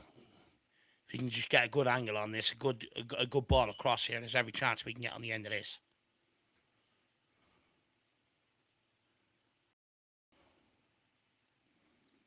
Back post, Pickford punches. Don't know about that decision. Nobody. Take it down. Done. What? Head injury? Nope. He's telling them to play on. Good Spence, ball. good ball. Get onto it, Rich.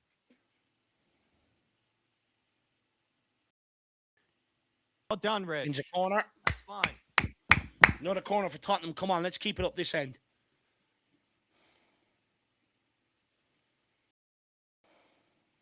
That was strange from the referee there because it looked like he was going to give it there. At least a head injury. Yeah. It's going to be an in-swinger, this one from Matisse Tell over the opposite side. You get a Bentancur on this? I think this is going to go back post and look to put it back across. Bentancur, Paulinho. Danzo, one of them. It's towards the back post. Bats! Oh, it's off the post! Yeah! It's gone over! It's in! Paulinho! Yes! Joe! Joe Paulinho! Oh! Oh! Oh! Player of the season, Joao Paulinho! Oh my God! Oh, we are staying up. Say we are staying up. Come on, pal! We are staying up. Say we are staying up. Come on, Joe. Come on. Come on. Give him The a Portuguese lifetime maestro. contract. Give me a fucking lemon tart to devour later on. Come on. Oh, give me a lifetime contract. Give me a Oh, trip to Jacko. Portugal. Let me see the childhood house. Give me it, pal, Paulinho. Well done, Richie, for winning that corner, by the way. Oh, look at the relief on that Spurs fan. What actually Come happened on, there? guys at home. Come on. The Premier League, they're trying to get rid of us. They can't. Oh, did Joao Paulinho hit the post and bury the rebound? It's well over the line. Yeah. And anyway, who's that? Danzo follows up anyway. Joao Paulinho off the post. Good reactions. Then gets the shot past Pickford. It's cleared, but anyway, Danzo's in there and puts it home anyway, so it doesn't matter. It's unbelievable. Off the post, so unlucky. And then the reactions, quick reactions, and it's in the back of the net. Joao Paulinho, I fucking love you. The amount of big early goals. goal. The Right amount of big before goals he has halftime stepped as up with, well. Jacko. It could not have been more perfectly timed. Could not have been more perfectly timed. Come on! Look at the Zerbi. Look at the Zerbi. Oh, carry on, get off from. Oh, and he's booting stuff into the stands in celebration. Come on, Roberto. Oh my God. He's an ultra. Roberto He's an ultra. Zerbi. Oh, Roberto de Zerbi. We are staying up. Hey, we are staying up. We are staying up. Beautiful to see. I lost my voice like right even before the ball. I could tell went into the back of the net because the moment it went off the post, I already lost my voice. Then the moment that the rebound came in, I was like, "Did that go in?" I already felt like I punctured a lung. Oh my Paulini, told Byron to F off. He came to Tottenham to come and keep us up. Ciao Paulini, Ciao Paulini, He told Bayern, fuck off, Tottenham need me. I'm coming to keep your club up. Ciao Paulini, Come on.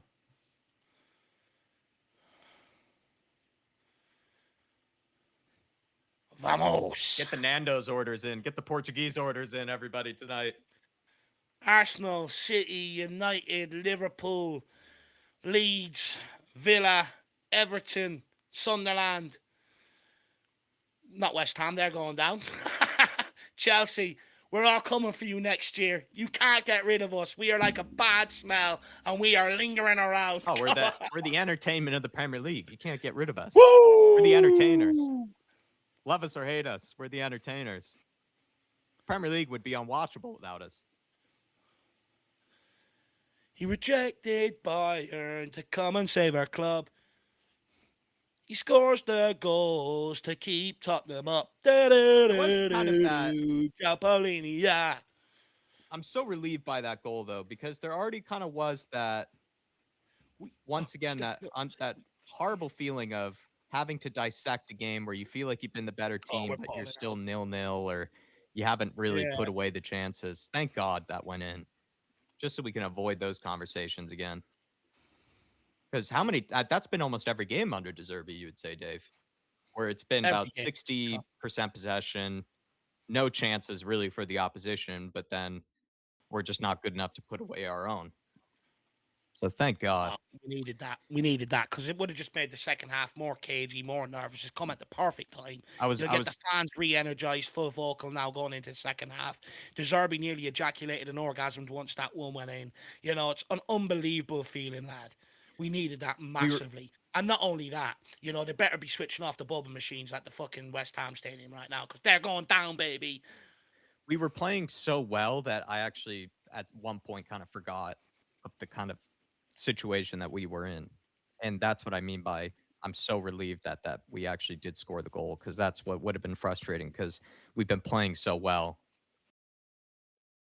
It would have been such a shame to then be reminded of the situation that we're in, where we actually literally need this goal for us to feel secure. Thank God. Thank God they've gotten it done early. Thank God for Joao Palhinha, player of the season. Tala Ahmed, member for 40 months. Flat Cap member saying Palhinha never gives up, I think is probably what he meant. Come on, you Spurs. There is to do. Guys. Oh. Told Bayern to fuck off. Says I need to be Tottenham saviour. Then he comes and he scores the goals to keep us up. Ciao Paulini, Ciao Paulini, come on. We're not going anywhere. We're not going anywhere. We're Tottenham Hotspur. We're not going anywhere. Big up, everybody. What a half of football. What a relief. Great cross from...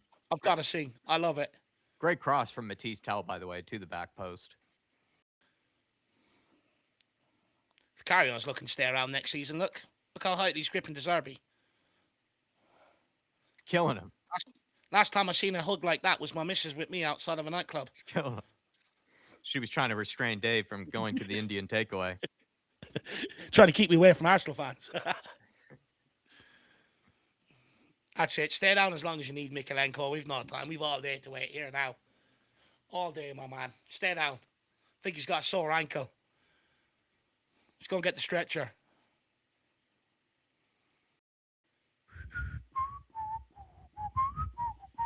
Al Ben says team looks different without Moani. He's a poor man's Timo Werner.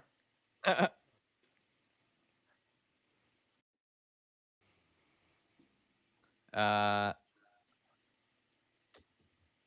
mean, what's been nice about Spence and Poro on the same side is, I mean, now come on, look at David Moyes' outfit. He's literally about to go on a plane. He looks like he's on his way out to Jamaica. He literally looks like he's about to go on a plane to like Mexico or something and go on a golf trip with his buddies. There's no way. No. David Moyes cannot give a lick about this game. Look at Zerbi. Zerbi looks like he's ready to do an inside job here and look like he's about to pull off an ultra bank heist or something like that. Whereas in David Moyes' case, he looks like he's outside the gate of his plane. He actually looks like he's wearing airport attire. Moment. I actually would be surprised if I didn't know anything about football. If you told me that guy was a Premier League manager, I've been like, no, that's the guy getting on a flight right now to Lanzarote. That's actually hilarious. That's what David Moyes looks like right now. But everybody, breathe a relaxed sigh of relief because Spurs 1-0 up. I think West Ham leads, from what I could tell, still 0-0. You know that stadium, the London Stadium, is absolutely dead right now after that goal went in. And also the timing of the goal from Joao Palhinha as well. After maybe Spurs were pretty much the better team, it started to feel a bit nervy. You could tell by the players. You could tell by the water break. The atmosphere. The water break did a massive part, Dave. And that goal could not have been honestly more perfectly timed, if you ask me, really. I mean, it'd be great to score first minute of the game, but really, if you could only have one goal in the first half, that's probably the time you want it. 43rd, 44th minute, right before the additional time, stoppage time as well. It's just perfect, really, and perfect for the game that's happening, of course, over in East London right now. Yeah, look, I mean, this club don't make it easy. When we were genuinely on top before the water break, you're thinking, take one of them chances. We had a few sort of, second balls in the box that we swiped at and couldn't hit on target. And then after the water break, Everton sort of just got back into a little, created a couple of chances of their own. And it just started putting everyone on a little bit of edge. You could see it written on mine and your faces, the faces in the stands. And even the players were starting to make a small few errors and allowing Everton maybe to creep into the game. And then you're thinking, I've seen this script before. But that goal has come at a hugely, hugely important time. Just as things were starting to get a bit chaotic, a bit nervy, and a bit on edge, the man at the moment who stepped up, and he stepped up massively with big goals this season, and it is Joao Palhinha. And that's why we've got to be sliding what we can out of big clubs, because they come with that mentality. They step up on the biggest occasions, and if he keeps this club up with that goal today, even more of a reason for Jamie Carragher to apologise about his inaccurate analysis earlier on in the season. If you're looking for a guy to add goals from midfield, he's not it. He's contributed the most goals from midfield this season, scored the most goals from midfield this season. So, just goes to show again, the media and everybody else trying to stabilise Spurs. But you know what that goal does is now it sends everybody in at half-time in a bit of a boisterous mood, and that'll transcend itself into the stands in the second half. Whereas we're going in at half-time, didn't take the opportunities when we were on top of the game. The players come out nervy, whether they've been told to or not. Subconsciously, they start sitting back, and you know the script from there. The crowd start getting edgy and nervous and stuff like that. So it is a huge goal in terms of calming everything down now. So even if Everton score, we still end up surviving. So it's giving us that little bit of a buffer. It's an absolute huge goal from João Palhinha and could decide this relegation battle, because the longer the game went on, and if West Ham would have went one up against Leeds, then all of a sudden the game's flipped. It gets surrounded around the crowd, and then we're on the back foot. So I cannot underestimate how huge that goal is. And I'm trying to keep my emotions in check, because I've seen this coming from the very start of the season, the minute we decided to hire Thomas Frank, and the lack of ambition behind that. I warned very early under the time Thomas Frank tenure, strap in. This every game is going to be an absolute battle. Every single game. And to be honest with you, Jack, I wanted my words to be false. But my God, have I lived every single one of them words since then. And we are on the brink of retaining our Premier League survival. Now, I'm not going to sit here and celebrate. I know I'm boisterous, jumping up and down, but I'm well aware of our record at home, by the way.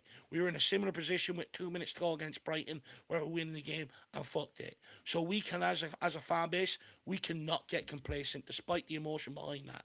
But my God, do I want to retain the Premier League? Because I've never believed in this, that we need to get relegated to rebuild and stuff like that. There's no reason why we can't do what a Man United have done. You stay in the Premier League this year, know Europe next year, with the right recruitment, go The on right and kick up manager. and use that to our advantage. Exactly, with the right manager. So hopefully we can do that. We're on the cusp, and we can put an end to what has been a very angry, a very emotional season for Tottenham Hotspur fans, and I never ever want to be here again. But mark my words, the job is not done. Let's go for the second, and let's kill him off, and then we can put on the shades, pull out the bucket hat, get the party poop poppers out, and open the champagne. 100% job's not done. I just think that that goal being 1-0 up just could not have been at a better time really for these players. For I think the other game that's happening right now, I think that probably absolutely killed any Yeah, sort of type of crowd cheering, any sort of type of positivity that's in the West Ham ground right now. I think too, for our own sake as fans that could be watching the game right now or even in the stadium too, I think we all start to feel a little bit nervy because I'm not sure about you guys, but when you're playing as well as kind of we were in periods of that game, start to kind of forget, like I said, the situation you're in where you're like, oh shit, like this is do or die game here. We absolutely need to win this. We can't afford any mistakes whatsoever. But we were playing so well that you start to kind of forget about that. You're seeing some nice play, some good passing, some good moves being developed. It doesn't feel like, it's a 50-50 game, kind of feels like you are going to win it eventually. But thank God that we got that goal, really, because I think if we had gone into halftime 0-0, feeling like we played well enough to be on top, but we weren't, would have just made even more nerves. Could have led to a mistake. Could have led to the atmosphere feeling really edgy and just kind of on a knife's edge, really, and just not a comfortable place to be to make any sort of mm, challenge, any sort of risk really on the ball. It's just, I think it could not have been more perfect, really, being 1-0 up at this point in time. Totally agree. Job's not done, but this is dreamland stuff at the minute, to yeah, be honest, for me at this stage. Big up Al Ben. I do think Mwani has definitely he's definitely not been missed. Let's just say that. Big up to you, no, my friend.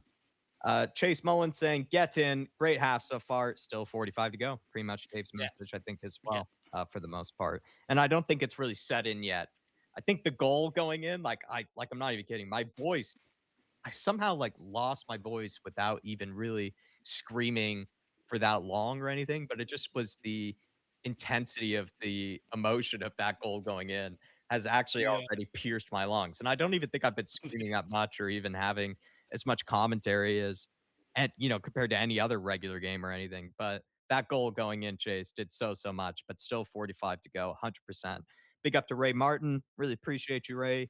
Trying to you got find right. any comment that you might have put in on the game or anything like that, but really appreciate the support for the show, by the way, my friend.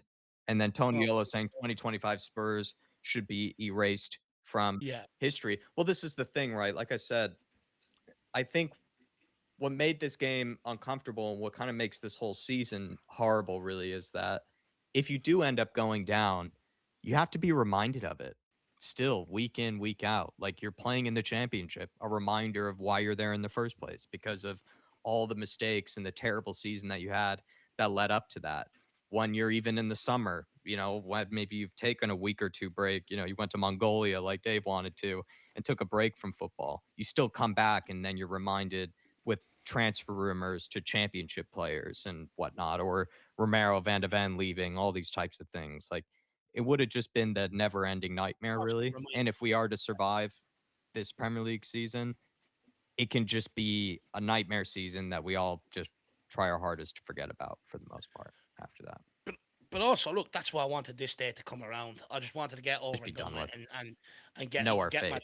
get our fate over and done with. You know, it's not good feeling like this, and I want to get over and done with so I can erase this memory for as quick as possible. But look, like we keep saying, job's not done. We've got 45 more minutes to go. It's set up for Spurs to still be Spursy in even more spectacular fashion. An early, a second goal here would really kill this off. But that's why we want to get it over and done with, remain in the Premier League, so we can just erase it as quickly as possible.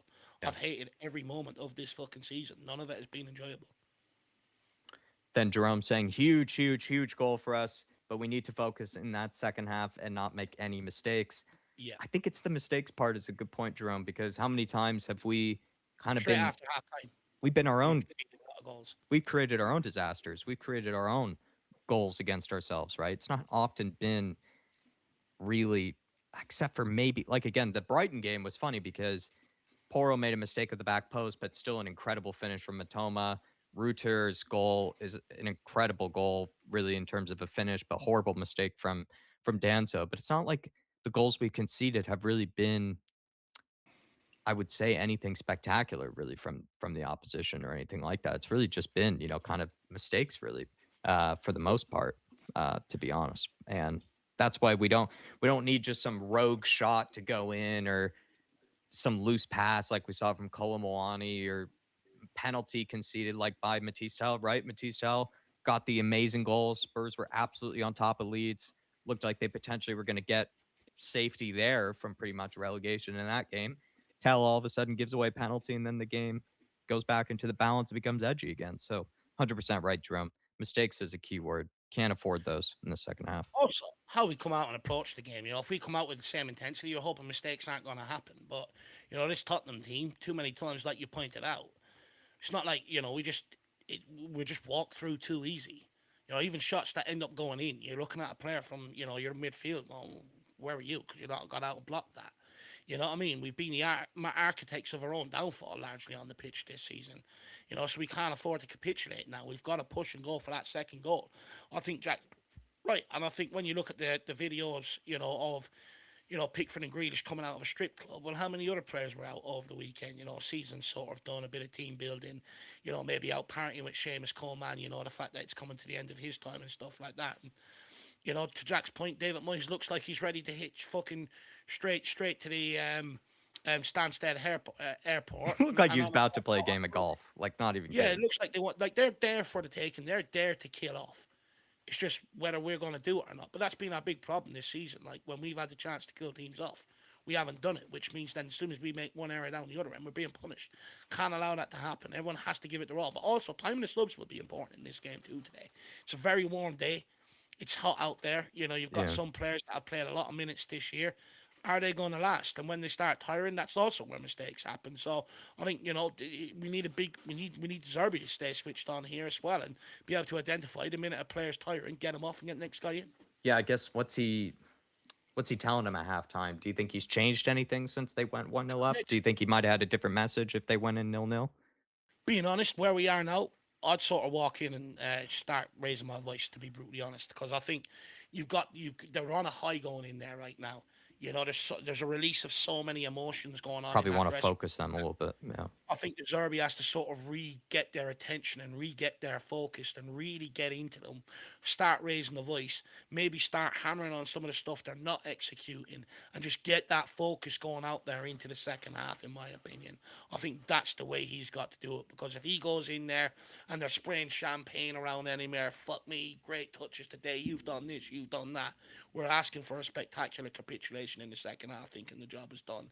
So it's on him, and this is where you'd argue Frank, Ange Postecoglou, and other managers have failed at Tottenham. That they haven't been able to get to grips with that dressing room at half time. So it's a huge challenge of the Zerbi being able to do that in a high pressure environment. To his credit, what I think De Zerbi has done, though, which is I think Ange had done plenty of times actually, is the way we played from the get go, from minute one. there was that intensity, as if something was said before they went out there. There was some sort of type of message from Van de Ven, maybe even from Zerbi as well, where these players from the absolute minute the ball was kicked were really looking to put their absolute all out there. And also too, they were playing extremely sharply, which is something we haven't seen in a long, long time actually, because it felt kind of the opposite under Thomas Frank. If Yeah. anything, under Thomas Frank, it kind of felt like we sort of lulled ourselves into the game, eventually, but we oftentimes looked like a shadow of a team in the first 20, 30 minutes, it really felt like. So, Mhm. yeah, I think that's what's also impressive is Zerbi looked like he had these guys locked in from minute one, really. And he's got to find a way, I guess, to your point, Dave, to refocus them into that same type of energy, I guess, going into the second half, is to remind them of Mm. whatever mentality they had right as that ball was kicked. Because they did seem to have, in terms of their body language, the urgency in which they were playing at times, how sharp they were playing with each other, that they know the occasion. They know the gravity of the Well, situation, really. They seem to be playing with that type of intensity, to be honest, but he needs to get them back to that, I guess. well, I Not have think I them think that's where relax. the Zerbi deserves massive credit, because I think if we would have seen a team come out, couple of misplaced passes, touches under pressure, being nervous and stuff, it would have just demotivated the whole fan base, took the pin out of it and everything else, and sort of really put a lot around the place. So I think you have to look into, De Zerbi and how well he's got them finely tuned and focused for today. The fact that they came out playing football with a bit of assurance about what they were doing, and taking care of what they're doing and attacking the game as well. We said before the game, you'll get out what you put in today. If you go out there and you start defending, you're nervous and that, you're going to end up, getting relegated. But if you go out there and fortune favors those who brave, and you go out there and you do the right things and attack it, again, you put back what you put out there. And so far we have. So I think De Zerbi's done a massive job to be able to get this team in the right mindset for today's game and to be able to come out here and deal with the pressure and the expectation and all. But also, just quickly, I want to speak about maybe, we spoke about the psychological sort of effect it's had on Spurs scoring that goal. But imagine being in the West Ham dressing room Yeah, knowing that that's what I Tottenham kind have of gone meant. 1 up. Yeah, You can only imagine that they're sitting in there going, well, it doesn't really matter what we play like for this next 45. We're going down unless something that's a changes. yeah. We've reminded them with that goal right before halftime, especially the timing of it, the fact that it was 43rd minutes, and it's not like West Ham could have really communicated anything really to the pitch or anything like that. They had to go into halftime feeling frustrated with their own performance against Leeds, but then realizing that Spurs, the game is going very well for us right now at the moment in time. And I just think Yeah, that sends huge. for us a great message, but for them, that kills any sort of type of belief for the most part in their case. Like it will take a miracle for I think them to then Yeah, have any sort of belief going into the second half. Because yeah, if anything, they're just hoping we win today. Something great goes over, we'll get good news over on the other end. They've gotten the worst news, if anything. Spurs yeah. 1-0 up, 43rd minute. Also, just quickly, one thing I like is you see the Everton players, they took their positions. It's like they just want to get over and done with and get out and get a holiday. Spurs players have come out with a massive huddle, so it shows that they are focused compared to Twitter, maybe Everton. J Mac also says that his son's in the stadium and the limbs when that goal went in. I'd say it was unbelievable. I bet it We've was, got another Jay. super chat here from Jerome just before the second Yeah. half kicks off. Um, Big up, Jerome. Good to see you, by the way. I'd say you started crying when that goal went in. this season should never, ever be forgotten, or else Enoch would win. Yeah, yeah. Well, look, I think that's a fair point. I think what I would say is it is important to get the job done here today. Fans stay behind the game, let Enoch know it's not good enough, and hopefully put the pressure on them all summer. I do agree with you that in terms, I think Jerome's coming from the point of view, it's like you can't just dust it off and forget about it. You've got to look at what's gone wrong, study What it so led you can to it. fix it and move forward. And, a club of this stature like the Zerbi, Madison, and all have come out and said in recent weeks shouldn't be in this position. Big up, Jerome. I think in practice and in theory, you're absolutely right, Jerome. If anything, Oh my God, we're getting more Mike fails. This is ridiculous. but I think um, maybe it's probably just a lapse of I don't know. Maybe we just it's a slip of the tongue, really, and in the thinking because we're probably. I think you're 100% right, Jerome. It's just that we as fans we want to forget about this season, right? But you're 100% right. We have to hold the ownership accountable. In order to do that, we Yeah. have to cite the examples of what went wrong this season. But we're probably just it's probably just a slip of the tongue, really, where we're talking about just the trauma and the just torture of this season, we just all want to forget about and not have to be reminded of it season after season like we would Yeah, have if we got relegated. But you're 100% right, Jerome. yeah. Big 100% up, right. Jerome. Mike, there's a bit of a technical failure on the linesman's behalf. I mean, I begs the question, what the fuck are these fuckers doing at halftime? But he's come out, the equipment's not ready, so there's a bit of a delay to kick off here. What game was At the that? Tottenham Hotspur Stadium. Was that the There was another Liverpool game game? earlier. It happened like 3 games on the bounce It earlier was on in the the North season. London Derby under Tudor. Do you remember all of the Yeah. communication issues they had in North And London there was Derby another game match? right before that as well. Dark Sung G, not Dark Sung G, drop kick your teacher, big up artist. It says, it pains me because I know under this ownership, we won't build on this. Roberto Zerbi has a task to work with what he has and deal with the shit signings he'll get. No, 100%. Look, you can only sort of feel for the Zerbi in that regard. And look, you're hoping that, the fact that we've sort of flirted with it, and like at one stage we were certain to go down and we were after getting ourselves out of it. You're hoping they maybe book their ideas up and start backing this guy. But again, that's what I say to Spurs fans. The quality of your manager matters. That's why no one should have been clapping Frank in this door the way they did. With the reputation he came with. Even Ange Postecoglou to a certain degree. Same with Tudor. Like, these managers are not good enough for a club of this size. Never were and never will be. That's why we, like at Tottenham, we do it the same with players. We get a player and everyone goes, like the Japanese kid. Oh, he's going to come in, he's going to play centre back, this, that, and the other. He's nowhere to be seen. We do it with every single player. We now need to start stepping up and being honest as fans, because we're the only one that cares about, what our objectives are and meeting them objectives every single season. We're the only ones that care. So it's up to us to uphold the standards. And we just got to start going, no, not good enough. No, not good enough. Instead of always trying to find a reason to put a positive spin on it. It's okay sometimes to go, look, that's a shit decision, and that's going to butt us in the hole. Yeah.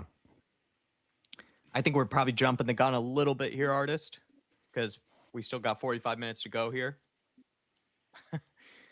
But if we do stay up, you do wonder if maybe the ownership will breathe a sigh of relief and then just not even consider at all what they've done in order to put themselves in this situation.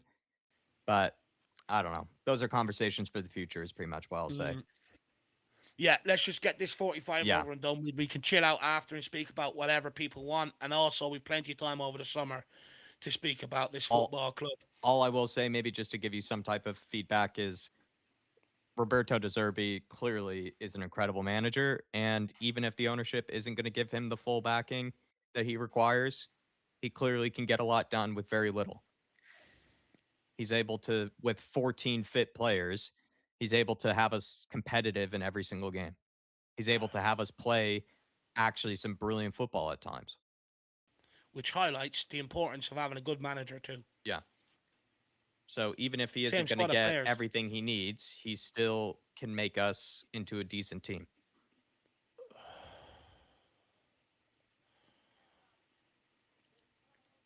But we have kicked off, approaching Tottenham 46 minutes. Now, come on, let's get another goal so we can just chill out for the next 45, lad. We score another, Leeds score one. Either or happens, we are chilling. Yeah, if Leeds go and score an early one as well, that'd be awesome. Danza. What I could tell in the chat was it seemed like a pretty back and forth game between West Ham and Leeds. Yeah. I haven't Hard to get. I haven't watched it. Oh, unlucky Gallagher. What a challenge. Jets Gallagher. I'll just play Gallagher once you've made the challenge. You make your job so much harder sometimes. You play Gallagher there, man. Oh, my God. What's the line all given here? They've apparently given a goal kick, even though Spence seems to be convinced it was a corner. Okay, so Mikalenko gets the last touch, which is quite clear there. Yeah, VAR, Pedro Manuel and Premier League. Yeah, that is just painfully, that's right in front of the linesman. Yeah. They're just not happy with the outcome, so they're going to do everything they can to try and swing the momentum and get the next 45 as the most watched 45 ever. Get him behind Spence. Come on now. Come on, Jedi. Mikalenko doesn't want this. Come on, Jedi. He wants to be in the Bahamas. Spence goes for it. Oh! I bet you Pickford didn't fumble like that in the strip club during the week. I think he It's a was. corner kick to Tottenham Hotspur. Unlucky from Jedi Spence. It just goes to show you never know when you pull the trigger. Pickford made an absolute meal of that, and it's on his left foot, by the way. He's fumbled a few things tonight, Pickford, to be fair. He hasn't looked assured. Looks still a little red-faced, Dave, from... I wonder if we get the same reports of him fumbling in the strip club. It'd be interesting. Sticky fingers.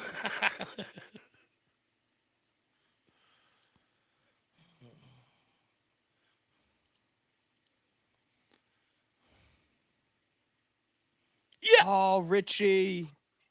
He's looked useless. like a free header, but he didn't jump high enough. God love him. He's so useless. Oh, here we go. Put it back in. Good ball. Good ball. No, Poro. Left foot. Blocked corner kick. It looked like... Come on, Spurs. It looked like Richie just jumped late. To be honest, it looked like Richie ducked. I just couldn't tell because he was free and it bounced off of his head. It looked like he was just crashing in there. He nearly gave me a hard on. Richie has been a cone this game. His hold that play got better towards the end of the end of the first half. Yeah. Poro with the outswinger here. A camera angle was a bit trippy there. It's a good ball in. It's back post. It's Richie. Richie up again. wins it. Danzo in there. Go on, Jed. You got to win this, Jed. You got to win this. Well done, brilliant tracking back. Well done, Who's that? Poro. I will say this. Poro has had an exceptional game. Defensively, he's put in some absolute banging challenges. If he didn't make that, they were on the break there. We are so lucky he made that challenge. Well done, Gallagher. Well done, Gallagher. Oh, Njai, the feet on that guy. That'll do. That'll do. I don't mind that.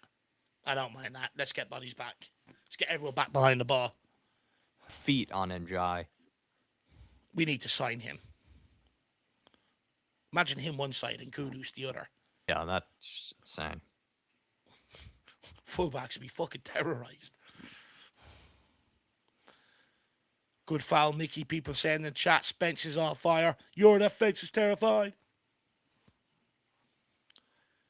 Leighton Evelyn, you must be buzzing, my man. He says we still need to stand after the squad. Oh, no one doubts it. At the end of the day, we're just here trying to support it over the line today. After that, we can talk about who needs to go and what. And I have no problem having open conversations about every player. Every player can go at this point, or they're up for up for going. But now, I don't want people to get confused. We are here supporting this team for 45 minutes because we care what league this club is in. Yeah, that's why we're here. After that, we can talk about anything anyone wants to. I had that problem with Richie the other day, where he's our top goal scorer. So I struggle until the season is over to really lay into him in the way that I want to. And like David said, for 45 minutes, I have to just kind of be more, I have to be more their friend than their... Yeah. Oh, well done. That midfield tree of Gallagher, Paulini, and Bentancur has been brilliant today. Yeah. They've been very assured in possession. They've been so sharp in terms of the passing touch, first time, the efficiency. We've got to try and secure Paulini. We have to try and sign him. His goals alone justifies the fee. Yeah. Kinski, don't do anything, thank you. Good ball out by Mickey Van der Ven. Who's that? Gallagher. A doggy, go. Go. He doesn't want it. He's been in the strip club. Come on. Free kick. He's dragging out of him, ref. He hasn't even given him the $5 bill either. Come on. Well done, Gallagher. Good pressure. Go, Rich. Well done, Richie. Go, Rich. Danzo. Monster.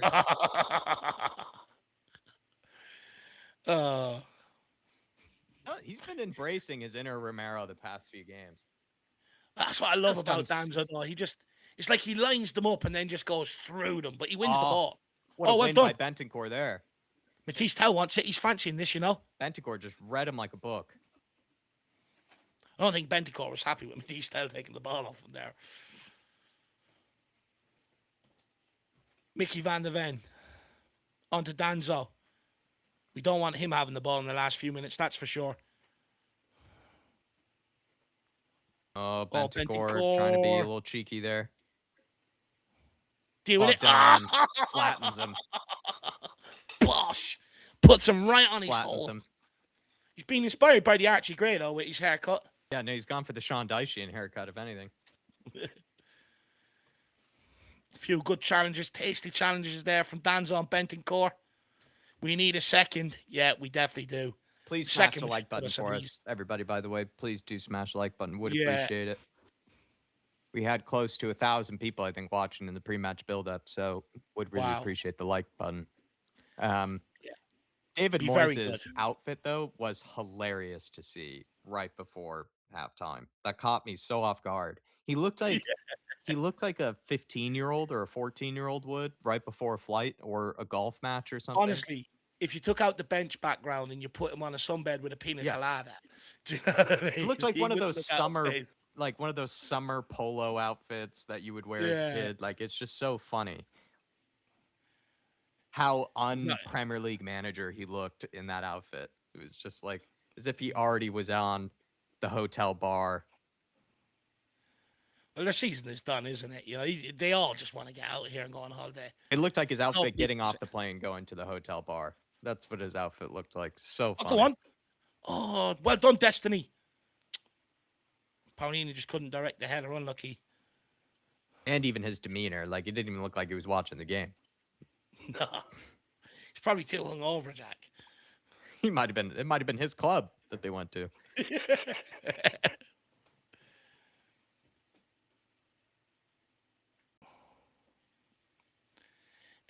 Everton with just a bit of a spell of possession here. Just taking the sting out of the game a little. Zerbi's putting his arms up. He's looking for pressure here from the Tottenham players. He's realising that they've just maybe took their foot off the pedal here for a minute. Gallagher, as ever, trying to get on the press. Relentless work. Now Spence is matching him. It's just one big ball down the line. Danzo deals with it. Palhinha. Good touches there from João. Well done. Picked up a throw in.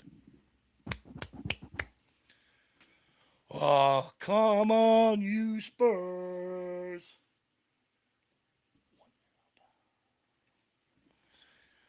Oh, my God. I'm going to get absolutely messed up if we win today. Get over the line. Just all of the year's frustration, tension, and worry is going to come out. Probably just overdose on air. Tottenham teacher with a good endorsement. Hit the like buttons. Dave and Jack are great stewards of Tottenham's passion. Well, I really do appreciate that. Thank you, Mario. Very, very kind of you. Also, feel free to throw in support if that's what people would like to do. Thank you so much. Way to help us. Palhinha looks like he took a hard knock to the head, says. I feel like we should stop the game and get on a masseuse though for him, to be honest. Oh, that league table is looking pretty now. Oh, it's I didn't see what it was from, though. What was the...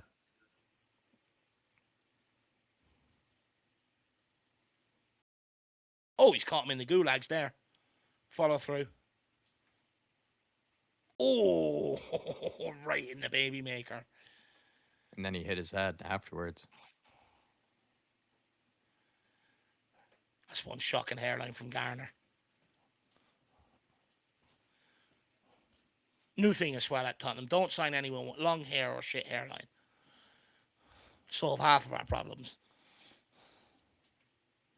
No man buns. Anyone with a man bun, you have to change no your hair. man buns ever again. Remember the Leeds team went all man bun and they went when it got relegated. Yep. That's the only reason they went down. Too many. Man bun FC. Come on, Spurs. Let me get a second goal so we can start dunking on West Ham. Been holding it in for all season, especially last few weeks. Palhinha hit the turf. Turf has gone off injured. Good ball by Mickey into Matisse Tal. Well done. Great ball into Udogie on the overlap. Pulls it back into Gallagher. Very heavy touch. Of an absolute donkey. Holy shit. Not happy with himself. No, I don't blame him. I wouldn't be happy with that. J Max says a caller comes on, need to get behind that. 100%, like I said. I have my own personal feelings on each player, just like Jack does and any of you guys out there. But until this final whistle goes and we stay up, I'll get behind anyone that walks on that pitch right now.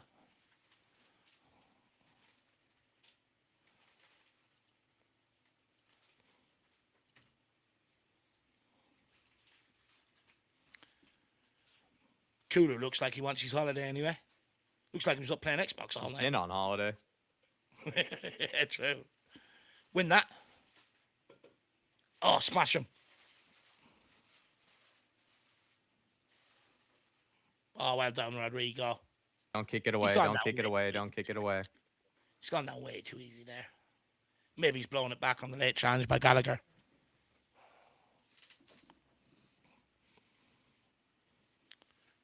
Two 2-1, Sunderland, Chelsea. Please get him off my screen. Please get him off my screen. Fuck off, Tottenham. You need to keep them up. There needs to be. It's like seeing. It's like looking at Gianni Infantino when you see Johan Lange on your screen for 10 seconds. Oh, Kinski decides not to come. Interesting decision. Well done, Pedro. Oh, Did so well there. so well done, Pedro. What a touch. Oh, burn to F off, Tottenham. You need to keep them up. I scored a goal to become the savior. Well done, Gallagher. Go on, lad. Yeah. Or Richie does the right thing here. Tottenham are on the break. Everton players don't look in a rush to get back here either, you know. Go, Matisse. Matisse. Come on, Matisse. Looking for the overlap. Feeds it. Destiny a doggy. Penalty. Oh, Matisse. Richie. Oh, someone. Great win by Gallagher. That all started from Gallagher in midfield, just as we were starting to camp in a little bit and sit in our half. Gallagher with just a crunching challenge. He should have probably been played in there. I actually felt bad for him. Richarlison should have played him in. I'm gonna score the goals to be their savior. Yeah. David Moyes making subs. Injection of fresh legs here. Matisse Tell has gone down. Stay down as long as you need.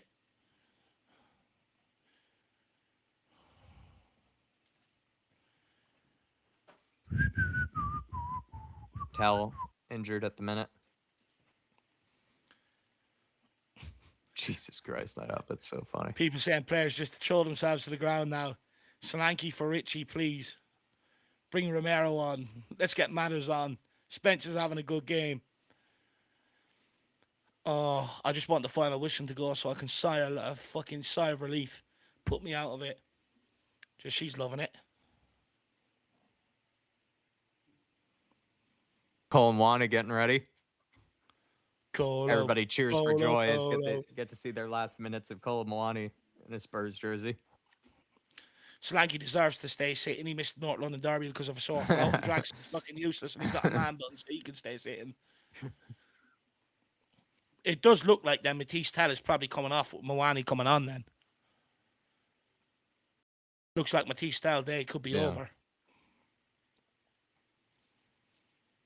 Liverpool and Brentford 1-1. Man United winning 3-0. Jesus. Take your time. Take your time. I wish he couldn't find the board.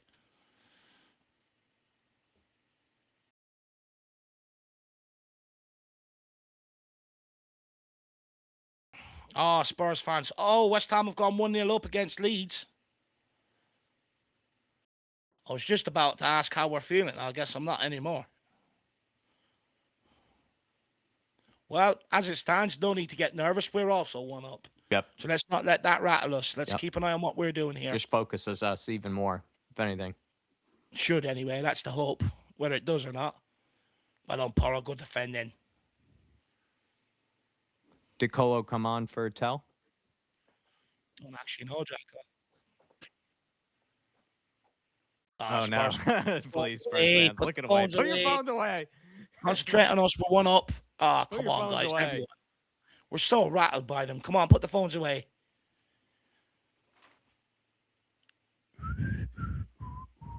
Zerbi must know what's going on. He's got a smile. Just clear this, Tottenham. Just don't. What we can't do is concede and then give West Ham belief and stuff like that. Think of anything. Got to stay in control of this. Do you think De Zerbi, he said he wouldn't be keeping an eye on it. Do you think he would. I think he would if we were losing. Yeah. Here we're getting a replay of the West Ham goal here. It does look like it's come from a corner kick. It has. Look at our fans jumping up, celebrating the relegation. Brilliant.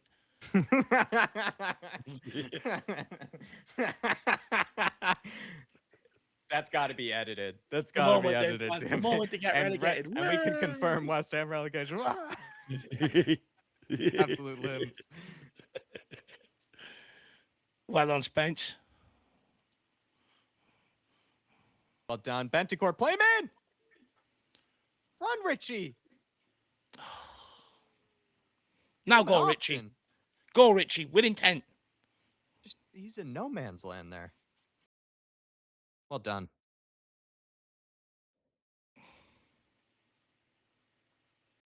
Everyone's saying, don't you dare tell the players. Look, they'll see it. They'll hear it in the stands anyway. Oh, get off your phones, lads. Please. Yeah, honestly. Making me Just worry about nervous. what we're doing. We're in control of our own game. Unlucky, Richie. Well done. Bentancur, class. Ah! Sit down, you loser. Come on, Rodrigo. What quality from We Ben. need to keep him on the pitch. We keep him on the pitch. We'll see this out.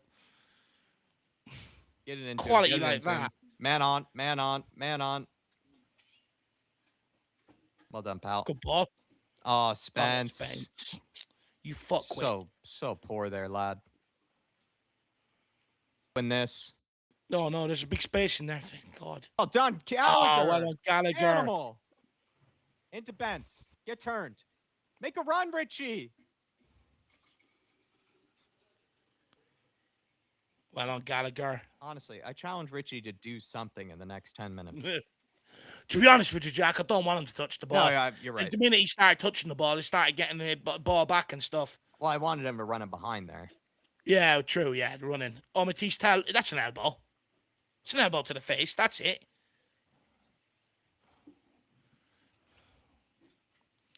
This is going to be the longest 25 minutes of my fucking life. People are saying bring on James Madison. Gallagher has played really well, though. Like, that would be tough because you're going to bring off then one of the good midfielders. Gallagher's hunted a lot of ball in there today and turned it over. Is that what is Madison going to get? I'd argue if Bentancur doesn't have the 90 in him, take him off, bring in Madison for sure. But right now, I don't see the need. I agree with that. If you take off Bentancur, you bring on Madison. Yeah. Provide something similar. Oh, no. He's turned 3 Spurs players there. Can we keep the press on here? Come on, Matisse. Get after it. Well done, lads. Just starting to slack off everything a little bit here. Not liking this.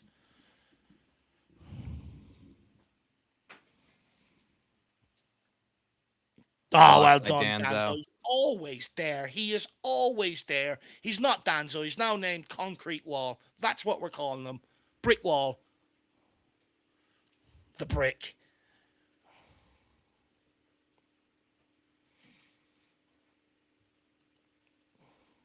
Michael Keane in the club as well.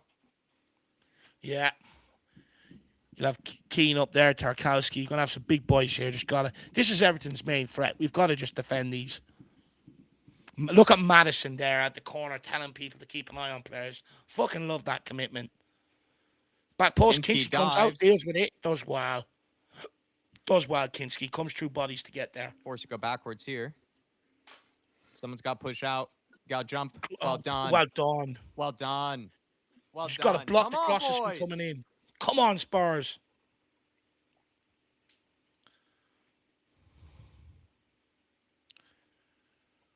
Defending by Spence there. Told Bayern to fuck off. Tottenham need me to keep them up. I'm gonna score their goals to be their savior. Japolini, yeah. Win that.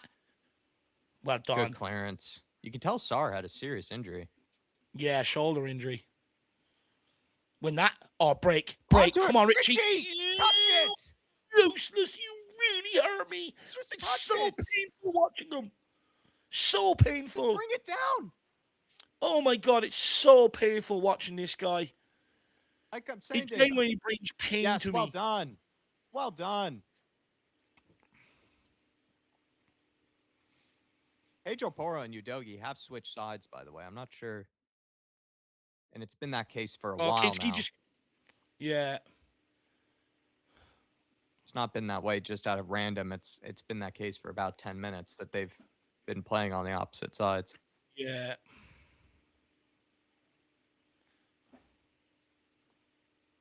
Get after it. Oh, lucky. Chow keeps going. Done, pal. Oh, Richie, where? The guy's half asleep. The guy's a fucking sleep. Onto it, Spence. Go on, Gallagher.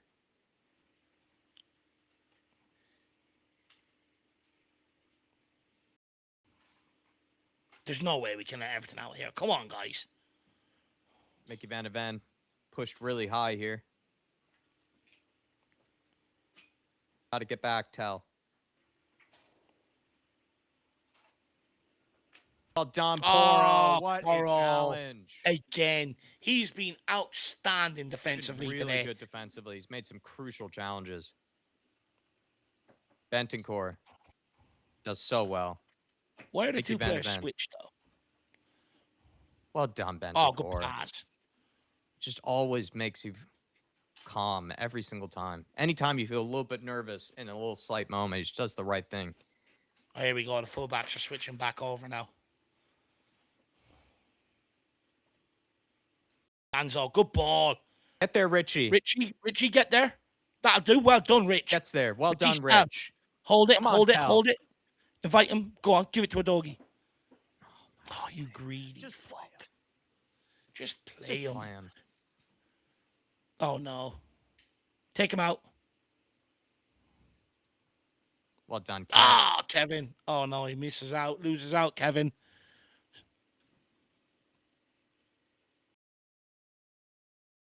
Yep. Throwing it out of ball. Track back. Batista has to play a doggy there. He does, yeah.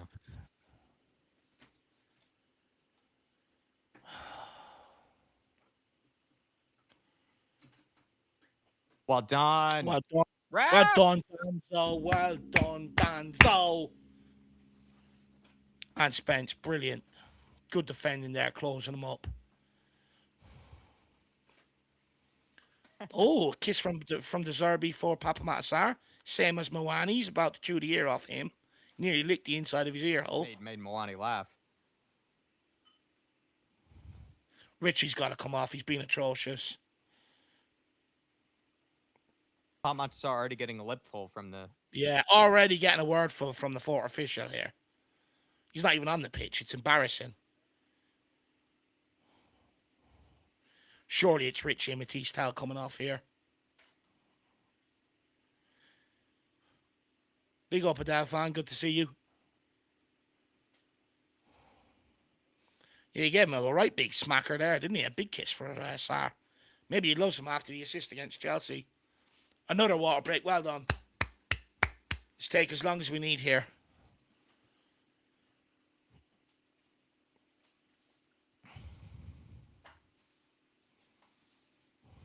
Almost waving us to come into that huddle there, Jack. Almost what? Sorry. Oh, Jacko, 20 minutes, and we're back playing Premier League football next year. What'd you say, though, before that? The way they're waving at one of the players to come across for the huddle. He was still standing out there. I says, they're waving that furiously. They're almost inviting us in there. Yeah. Hard to think of any. I think it's been better that João Palhinha's goal just barely made it over the line as well. I know. It's even better. Well, I didn't. Kevin Danzo, to be fair to him, looked like he bundled it over the line. Well, he followed it up and he bundled it over the line anyway.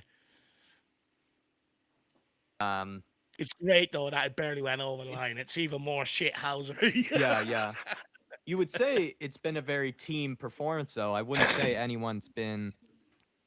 I mean, maybe Pedro Porro's been just that bit extra special today, but I would say for the most part, it's not necessarily Look, been. It's not been an the three individual midfielders carry. have It's been not like an brilliant today. individual carried us today or anything like that. It's been a No, team but performance. I wouldn't say anyone's really played poorly, to be honest.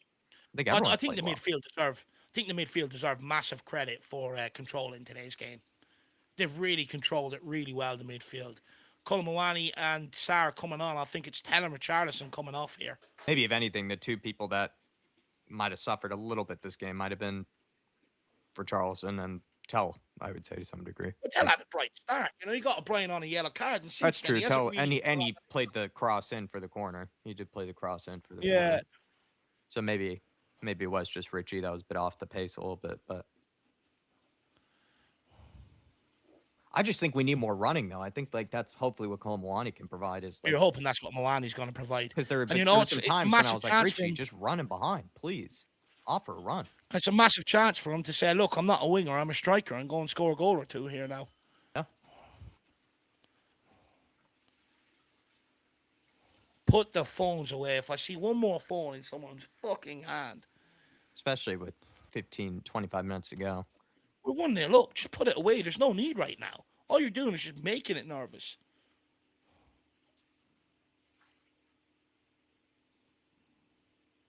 Ref! I mean, come on now, Lionel. Gives a corner instead. He gives a corner. I mean, it's a fucking free kick at the end of the day. He's absolutely bundled them over.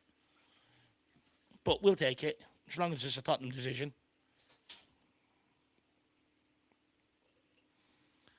Ribsy says, just then already, this whole season has been like throwing handfuls of shit in the air and trying to catch it with your eyes. Yeah, absolutely. West Ham have gone 2-0 up, by the way. West Ham have just gone 2-0 up. Oh, Porro with the outswinger. no reason to watch that game. Yeah.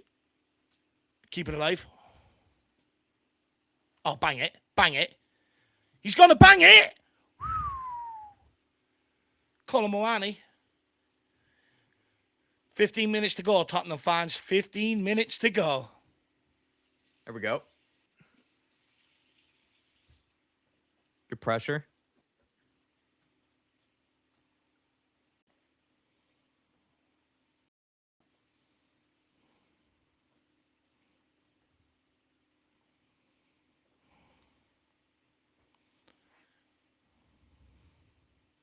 Set let Pickford come as far as he wants there. Well done!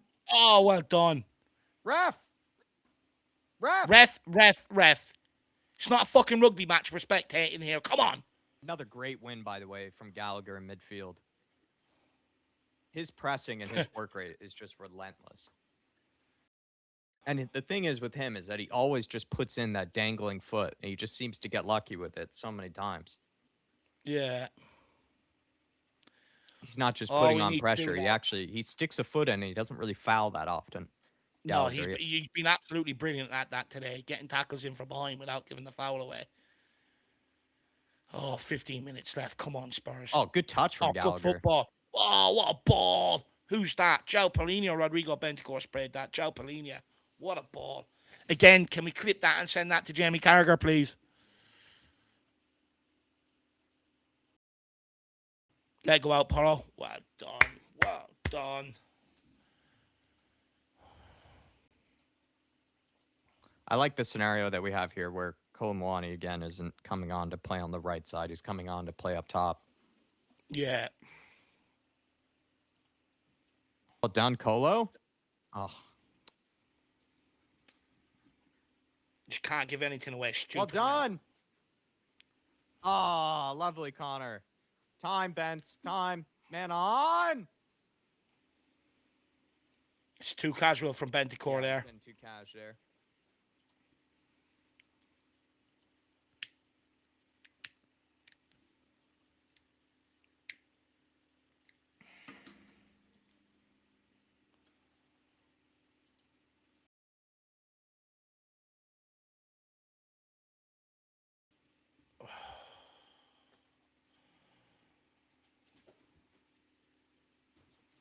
Stop the ball from coming in. Get out.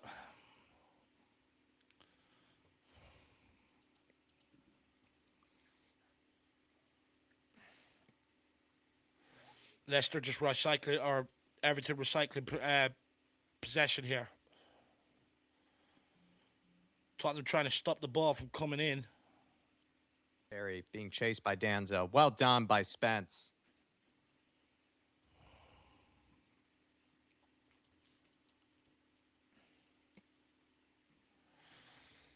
"12 minutes left plus stoppage. Porro taking his time retrieving this one for a throw-in. Madison giving him a slap on the ass. Just put it down the line, Porro. Win this. Win that, Spence.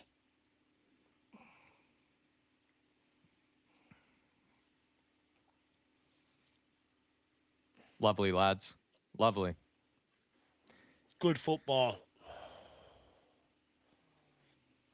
Did it go out of play? What's that for? Did it go out of play? I think. Yeah, I think so.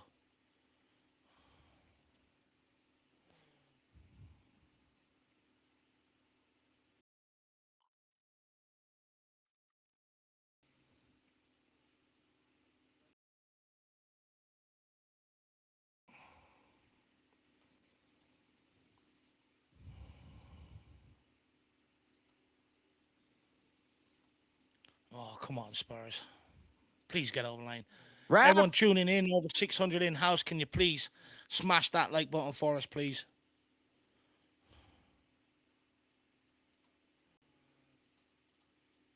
Stay down, Rodrigo.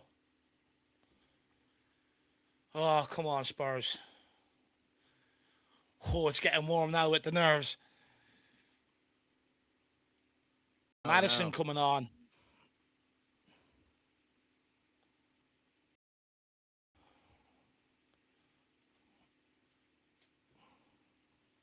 Oh, well done. Well done. What a challenge in there. Well done. Play him. Good ball. Sar. Well done, Colo. Moani, good ball into Spence. Back to Sar. Ace here for Sar. Does so well. Oh, Sar, what footwork, Sar? What footwork? Penalty! He's giving a free out. He's saying Sar dived. He's booked him for diving. Are you kidding me, man? Let's get a look at this. Let's get a look. Let's see if he's caught. VAR will check this. Surely VAR's got to check this. It's great footwork by Sar. I don't see why he would need to go down here. It's inconclusive there. Let's have another look here. Yeah, he does. Nah, he's not touched him. Sar has to dangle a leg there. He's got to do better than that. Good footwork in history by Sar. I don't know why he's gone down there. Madison and Archie Gray coming on here. More fresh legs. I accidentally. We've got light work in the house. Says hi, Dave and Jack. Come on, you Spurs. Big up, light work. Really appreciate the support as well. Man. Very, very kind of you. Very generous of you, actually. Thank you so much. We are 11 minutes away from retaining our Premier League status, my man. Come on, light work. Let's get the job done. Thank you, light work. Really appreciate it. By the way, good to have you with us. Bentancur, what a performance. Brilliant. Gallagher, what a performance. Unbelievable performance. Final match day from Gallagher. If not one of the men of the match, I would say Gallagher. You know what? The last 6 games he's been superb for Tottenham Hotspur. Gallagher. I did want to say I accidentally timed out AK Shags. So AK, if you are listening, I apologize. He's gonna go berserk. I do apologize. AK again. If you are listening, hopefully you can at least still listen, but you're not probably able to put in any messages under your account. Who are you supposed to time out? Someone else that put in a fake score. I'll just put it in the chat, apologizing.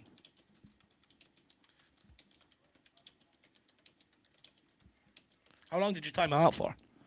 I think 24 hours. Yeah. Oh, no. Which is horrible. I'll go in and see if there's any way I can undo that.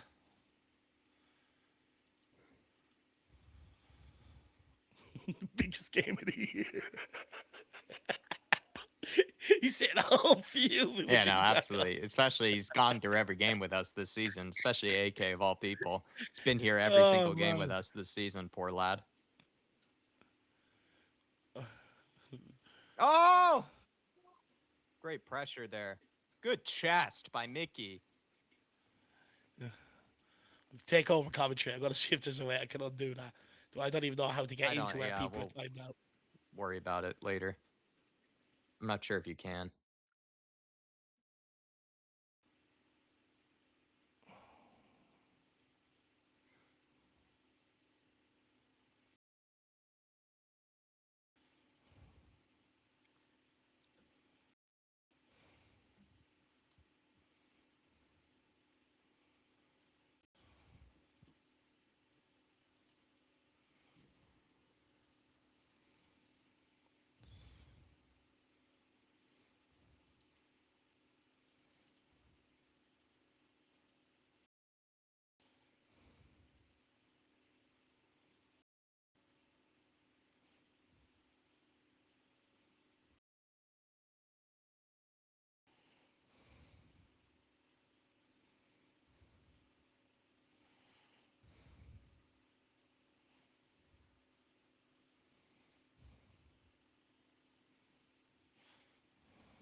No, I can't, unfortunately. AK Shakes, we do apologise. Can't be undone. Do apologise, though, if you are listening. Everyone's saying, I hope he has a burner account. We hope so, too, to be fair. Tottenham teacher saying, AK, come back, dude. We'll sort it out with him. Don't worry, guys. That's hilarious.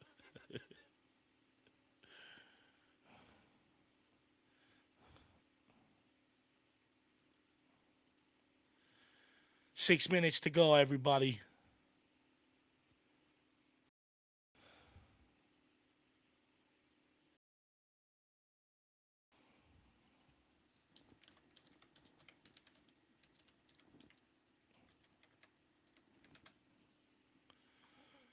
Oh, come on, Spurs.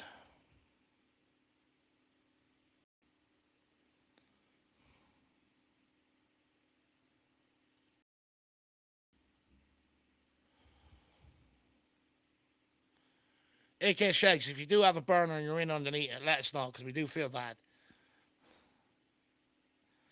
People saying nothing stupid now, absolutely spot on. People saying worry about it later, fair. But we like AK. He's around every single stream. We feel bad. But just know, AK, if you are listening, never intentional. 5 minutes to go. Come on, you Spurs. Let's get this over the line.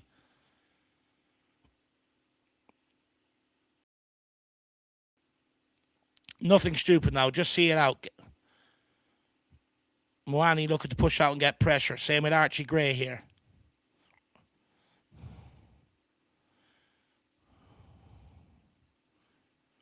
Everton looking to work and move. They're in. Oh, what defending from Mickey Van der fucking Ven. That is absolutely unbelievable goal-saving defending from Mickey Van der Ven. Everton with a bit of intricate play here on the edge of the box. He gets the ball past Kinski, and it's Mickey Van der Ven there who stops the player from coming in and tapping it home. It is unbelievable defending.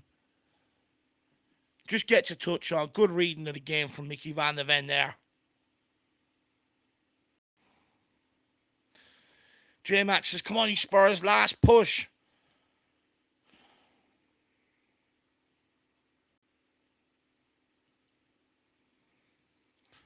Whoo, we got away with that.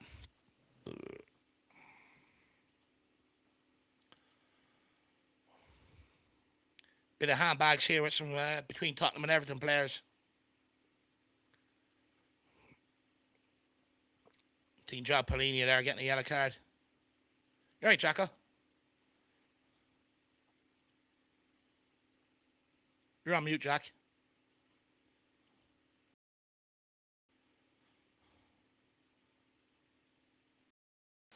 Sorry. Hear me now? Just keep seeing out, Spurs. Yeah, I can hear you now. Oh, corner kick. Just defend this, Tottenham. Don't give away anything stupid here. Come on, Spurs. Just a few minutes plus stoppage time. There's no need to make it nervy. Just deal with it. Well done. What a clearance, Kevin Well done, Danzo. Danzo again. Unbelievable. Tottenham players pushing out nice and Out. quick as Well well. done. Well done, Pedro. Oh, they've allowed it in. Cleared Oh, what by clearance from Mickey Cleared by Van der Ven. Huge clearance. Pedro Porro, look at him going still. Him and Danzo have come up big the last few balls. Keep going, Pedro. Oh, Danzo's down. He's landed on his side. Feels like he's gotten a wound. Winded, I would say.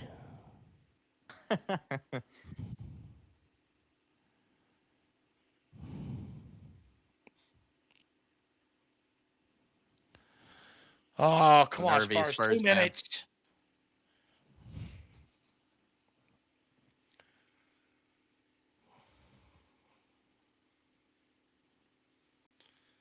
Come on, you Spurs.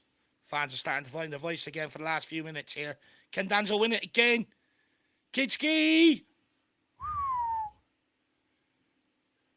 he giving a corner kick to Everton?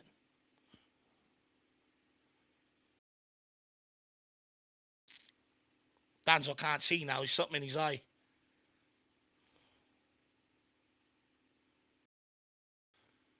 Tarkowski getting riled up for. You've got a holiday in 10 minutes. Fuck off. Oh, it's an elbow to the face.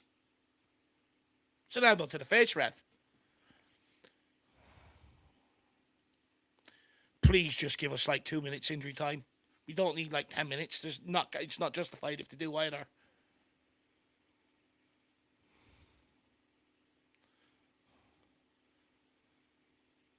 Oh. The warrior that Kevin Danzo is. Oh, when the Spurs go marching in. Oh, when the Spurs... Oh, no. Not Dragoson. Please, not this clown. Destiny Adogi coming off here. For Radu Dragoson. Maybe just to deal with some area threats here. Oh, when the Spurs go marching in. Oh, when the Spurs go marching in. Big up, Sebas. He says it's going to be like 10 minutes at it all, for sure.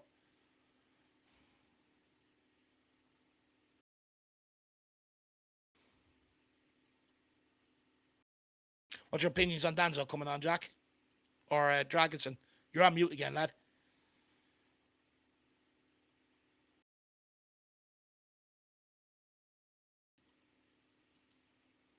Nine minutes. Oh my God. 9 minutes. Oh my God. They literally can't help themselves but give West Ham every opportunity. They want us to go down. 9 minutes. Where's that come from? Where's 9 minutes come from? It's absolutely No VAR checks. No VAR checks. There was the miscommunication from the referees to begin the game, but the ball hadn't been kicked yet, by the way. God. 9 minutes. 9 minutes. I mean, where is that? Hasn't even been a goal. There's not been a goal. There's not been a VAR check. Tell me where the 9 minutes is coming from. Actually, and even if there's not even Spurs fans, if there's someone who's not a Spurs fan who's watched this game, tell me where the 9 minutes is coming from. It's the absolute disgrace. There's not even been a VAR check for anything. Oh, my Lord. It's so The VAR corrupt. check for the red card was in the first half. It's so corrupt. It's unbelievable. They're not even hiding it anymore.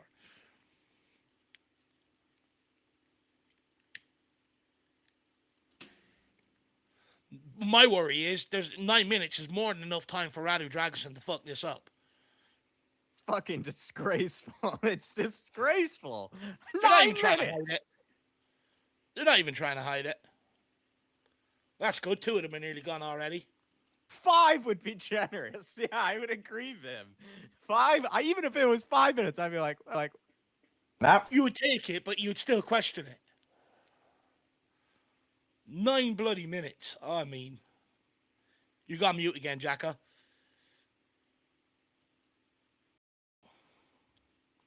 Oh, don't you dare start smiling, Vin. I don't think you're the cock of the walk here.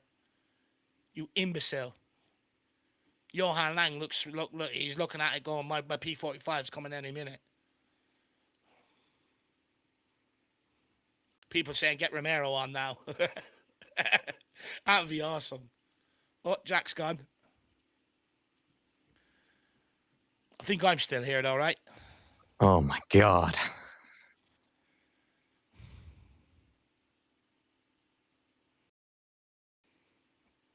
Oh, Jack was back. It's a long ball in. Radu Draxon doesn't compete, allows the fucking header. He's about 10 feet. Oh, sorry, Van de Ven. Sorry, he doesn't compete. He's about fucking 10 foot tall there. It's a free header. I mean, come on, Spurs. It's not done yet. And Kidski's gone for it. It's way over the bar. I don't know what's going on there. I'm genuinely still looking for an answer on where 9 minutes has come from. I'm stunned. Just name me one moment. There hasn't been. There's been a couple of substitutions this half. That's it. But it hasn't took 9 minutes. For some reason, I can't hear you now, Dave. Sorry.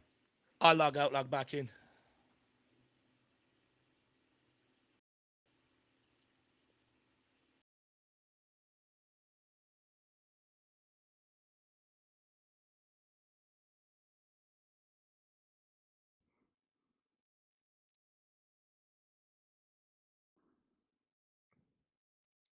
Well done, Dragishin. Drinks break would have added a minute or two. That's fair, I guess, drinks break. But it's not 9 minutes worth.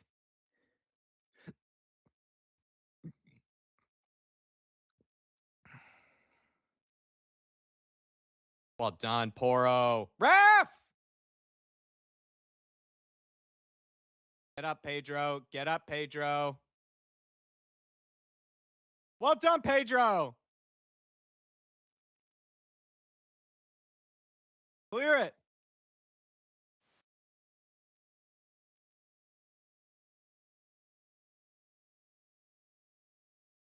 Oh, I can hear you. Sorry. You're really quiet. Sorry. I need to add you back in.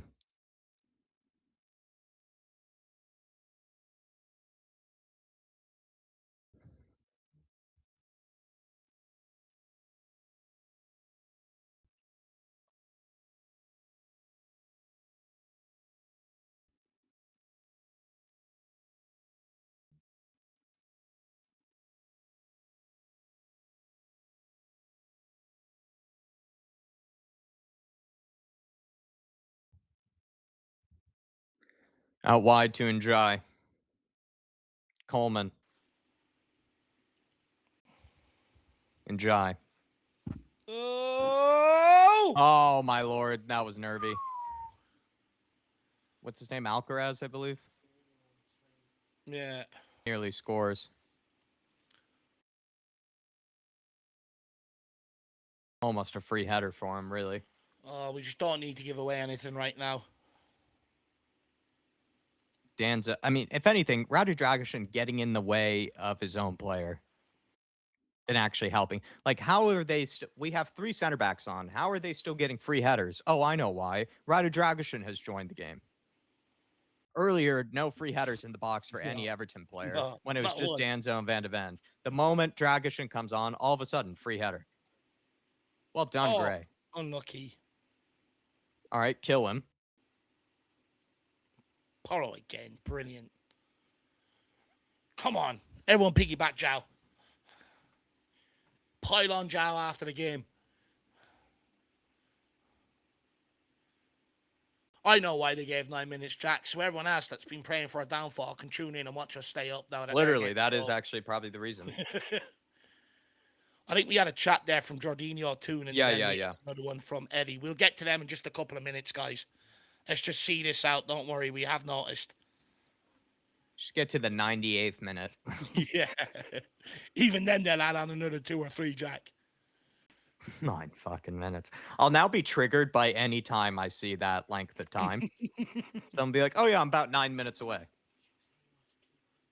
You're like, yeah, I live 9 minutes down the road. I'll be like, 9 minutes? Oh, just see this out, Spurs. Forever triggered by this amount of time.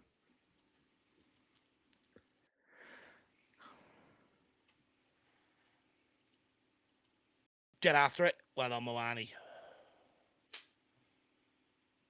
Big cat. Danzo is a magnet to every single. Yeah.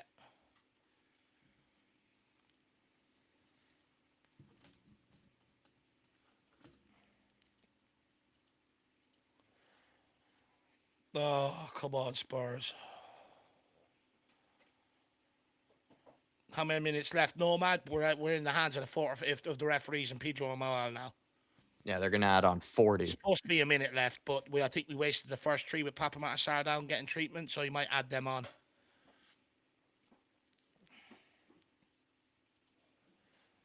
Oh no, he's cut in. Oh, Kinski! What a save, Kinski. Oh my lord.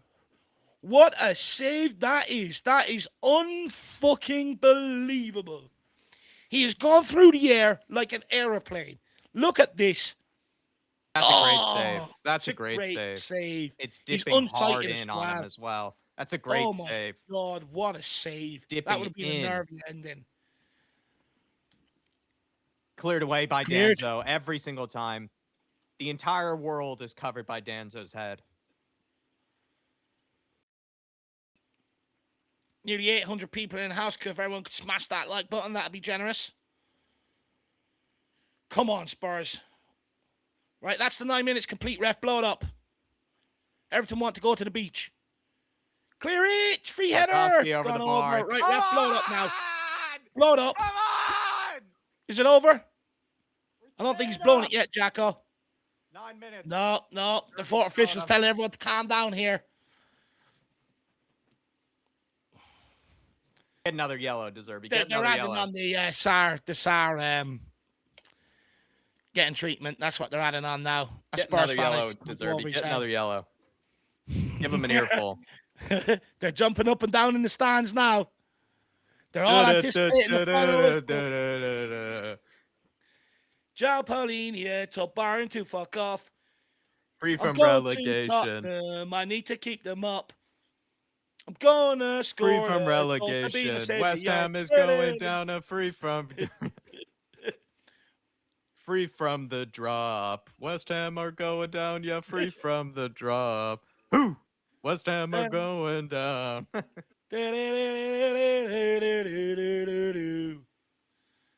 Say we are staying come on, up. ref. Are staying up. What's the point? What is the point? Say we are staying up. What is the point of still playing at this stage? Oh, Mickey Van der Ven.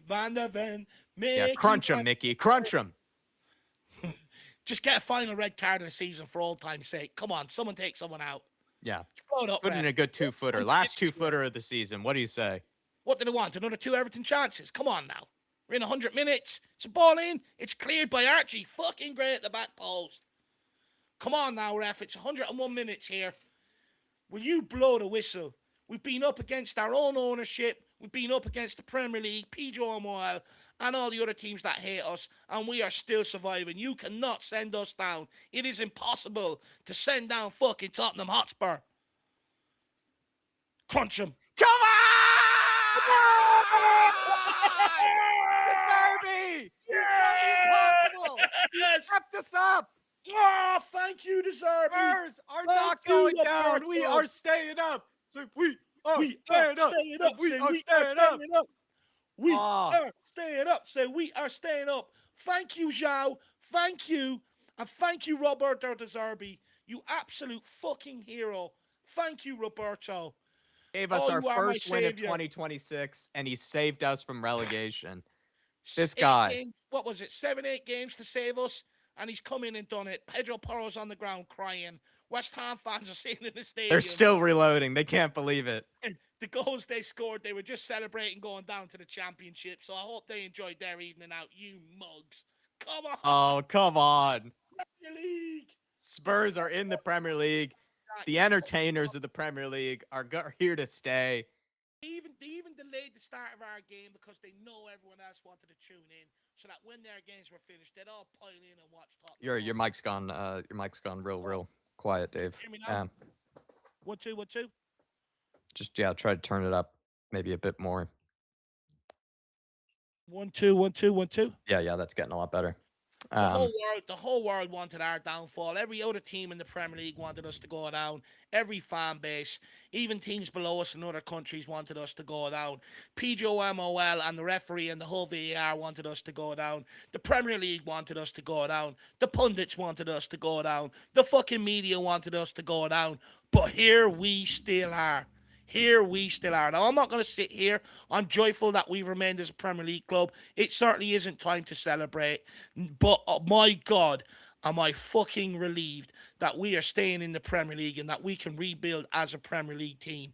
Now, of course, it doesn't mean next season is going to be any easier. But thank fuck this season is done. It has been the worst season of my life. Now I know what it feels like to support West Ham, Wolves, Burnley, teams like that. Constantly down here in a mess. It is not fun. And I can see why you start becoming bitter and sour towards this beautiful game. Because we have experienced it this year. And to be honest with you, I found it hard to watch football when Tottenham are not winning. I found it hard to listen to football when Tottenham are not winning and everyone's just clowning on us. But my God, am I relieved. It has been the worst season of my fucking entire life. Sleepless nights, worried about this, worried yeah, your about mic's getting really quiet again. that. Oh, I'm just delighted it's over, Jacko. Um, Unbelievable. What De Zerbi has done here, everybody, is pretty much a miracle because we were at a point where we just didn't even know where the next win was coming from against anybody. Like even the worst teams in the league, we couldn't pick up wins against.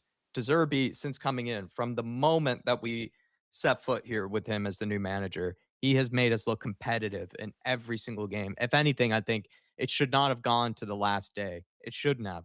It should have been saved games ago. I think he should have gotten something from Sunderland. He should have been able to beat Brighton.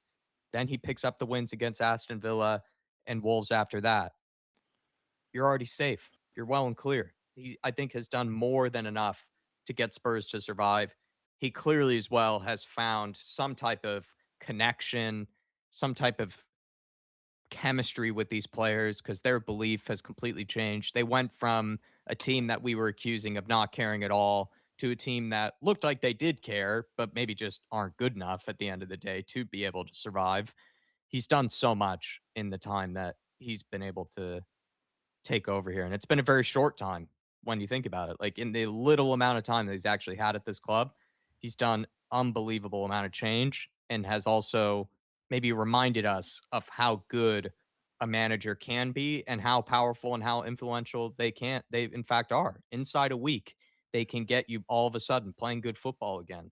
They can change players' confidence. They can get guys maybe to start feeling like they were at one point maybe on the fringe type players to being absolute number ones in the first team. He turned Bentancur into probably from one of the most hated players in the entire Spurs squad under Thomas Frank into now being the most important player in De Zerbi's system at the minute. Like the guy in such a short span of time, it's not only saved Spurs, but has probably gotten us to believe again in a new project that actually seems worth investing in. There are so many of these projects we've had that have probably felt like, they weren't really gonna end up working out. But this one feels special and deserving. It actually really does feel special. He is probably already going down as a legend, really, as a Spurs manager, Dave, saving us from what felt like absolute certain relegation. And he saved us from that and then has also made us play brilliant, amazing football at the same time while enduring many injuries and that situation not getting any better. Incredible, incredible stuff from Deserby. Oh, man. Just bear with me. I'm just. Yeah. Give me. Your mic is also still really, really quiet for some reason. Is it? I'll log back. I'll log out. I'll log Yeah. back in there. Um, Oh. Uh, that 9 minutes just took me out. I had confidence we were going to be able to see it out, but that 9 minutes took me out. I still can't believe what we've had to put up with in terms of referees as well this season. Think of all the torture we've had to deal with this season, but then also just shit like that with referees. Like, where's 9 minutes coming from? The lack of penalty decisions we've been given, red cards as well. You could argue maybe there was a red card earlier on in this game with I think it was Roll or whatever his name is for Everton there. Just yeah, once again, just not an easy game as a Spurs fan, but I had confidence you're going to see it out. And another clean sheet for Zerbi, by the way. He's had one with Wolves, one with Aston Villa should have been a clean sheet, but actually a goal at the end of the depths there. But I would say he's been deserving of maybe more clean sheets in the time that he's been here as well. Um, but let's start taking some of these chats. Unbelievable. Unbelievable. We finally got it done. We had so many chances, everybody, to escape it. Never took any of them. We're so lucky that we even were given that chance because it felt like for periods there, West Ham, Forest, Leeds, they just kept winning and winning. I think at one point when we were looking at this season, they were two of the most winning teams in the Premier League, if I'm not mistaken. Two of the most winning teams. They had some of the best form in terms of the form table, even though they were sitting around 16th, 17th, 18th, and 19th. Those sides, they all actually were in terms of the form table, some of the very best in the league. We just needed one of them to fall off a little bit. And it's not even like West Ham, I felt like really did fall off that much, especially for a relegation candidate side. But they gave us an opportunity. They gave us one little gap, and then we were able to take it. They gave us opportunities to finish and bury them, but we never really could. That was maybe the frustrating bit is that it went to the final day when I do feel like De Zerbi probably should have been well and clear before this. But it's all over. What a relief, everyone. What an absolute relief. Not a season I will ever want to have to remember. We will have to, of course, discuss it pretty much all summer long with how it got to this point, what went wrong, how we can avoid it. But sighs of relief, everybody, really. And hopefully you can all enjoy now your summers, your weekends, whatever's going on life wise with you guys, because it has been very, very stressful having to deal with Tottenham Hotspur. Tottenham Hotspur, and probably many of your guys' cases, maybe the real stressful thing going on in our lives. Gonna take this one from Jorginho Toon. Big up Jorginho saying Preston away would have been a good watch for Dave, but you got the job done. Sunderland got Europe, which is fucking demoralizing, but they have been class. Yeah, I think they pulled off a result, it looked like, against Chelsea, right? I think they needed to. I kind of had a feeling that that was going to be a big game for others to maybe watch other than ours. I think we were always going to be the massive game on paper, to be honest, Jorginho Toon. But I did wonder if that was for the hipsters that want to follow who ends up finishing in Europe and whatnot. That was a huge game, to be fair. That Sunderland Chelsea game. Yeah, yeah, I can hear you coming in. Um, Let me just add you back in for the listeners here. Big up Jorginho Toon, though. Listen, I that's why some of those questions around like, "Oh, like, how are you guys feeling? Who will stay? Who will we go? If who goes to the championship? What sort of games would you be looking forward to?" Those sort of questions I just couldn't entertain. Virginia, dude, I didn't like answering them even for a while. There were some of the and I'm a guy who has a very dark sense of humor at times. Even some of the dark jokes around our impending relegation and all that sort of stuff, I just couldn't handle it for a period there, Jorginho too. And it was actually one of the only things I was kinda like one of the only times in my life I've funny,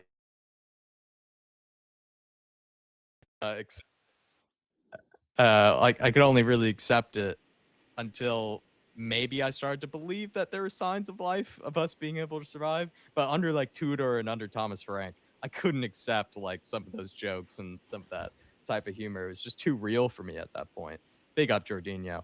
But I am sorry about how both of our seasons have gone, both for Newcastle and for us. Not really great Yeah. seasons, to be fair. Just But thank you before, for doing us a massive favor, by the way, on the weekend once again with yeah, the win. Thank you for the massive favor. MV Joker Davis, 25 months, elite membership. Thank you so much, Eddie's. And I've said all season long that we will be fine. Now look at us. Never a doubt in my mind. 25 months, and we are marching to 26. Come on, you Spurs, on to the World Cup. Australia's year, lads.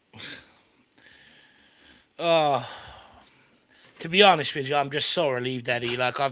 Look, everyone knows me. I didn't jump on the Frank bandwagon from the summer.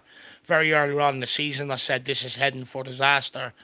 So, for me, it's just more relief than anything, to be honest with you, Eddie. I've never once sat here and been assured that Tottenham Hotspur were safe, and I don't think anyone could.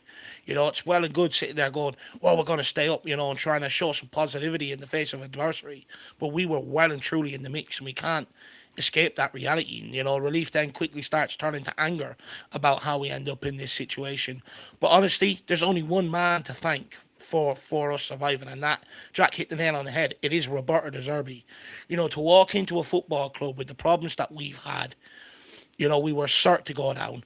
By the time we were looking for the Zerbi, no one thought we had a hope in hell of surviving. He walked in here, then loses Kudus, loses Romero, a couple of other injuries, to key players. It makes the situation a hell of a lot worse. It's been an absolute nightmare for any manager to handle. And to be honest, it really shows the caliber of manager we have on our hands. When there was no leadership inside this club, he came in and brought this leadership. He brought the squad together. He didn't beg for fans to get on side like previous managers. It just naturally happened because of, his style of football. On top of that, there was a big sort of uproar around his name. Is he the right guy for this, for what we need in terms of putting an arm around the shoulder and stuff? And I think what we've seen is outwards, he's put on that front, but inwards, he's given the players a lot of love and stuff like that. And not only that, you got a playing squad that everyone said can't do the basics. And he's managed to get them to execute the basics, to get enough points to keep us up. Now, of course, this squad is nowhere near good enough and needs a massive overhaul. But you cannot underestimate the job Roberto De Zerbi has come in here and done. Everyone in the media, every pundit, every expert, and even more Spurs fans thought we were down, dead and buried. And this guy came in and garnered that belief and managed to fucking get us out of it.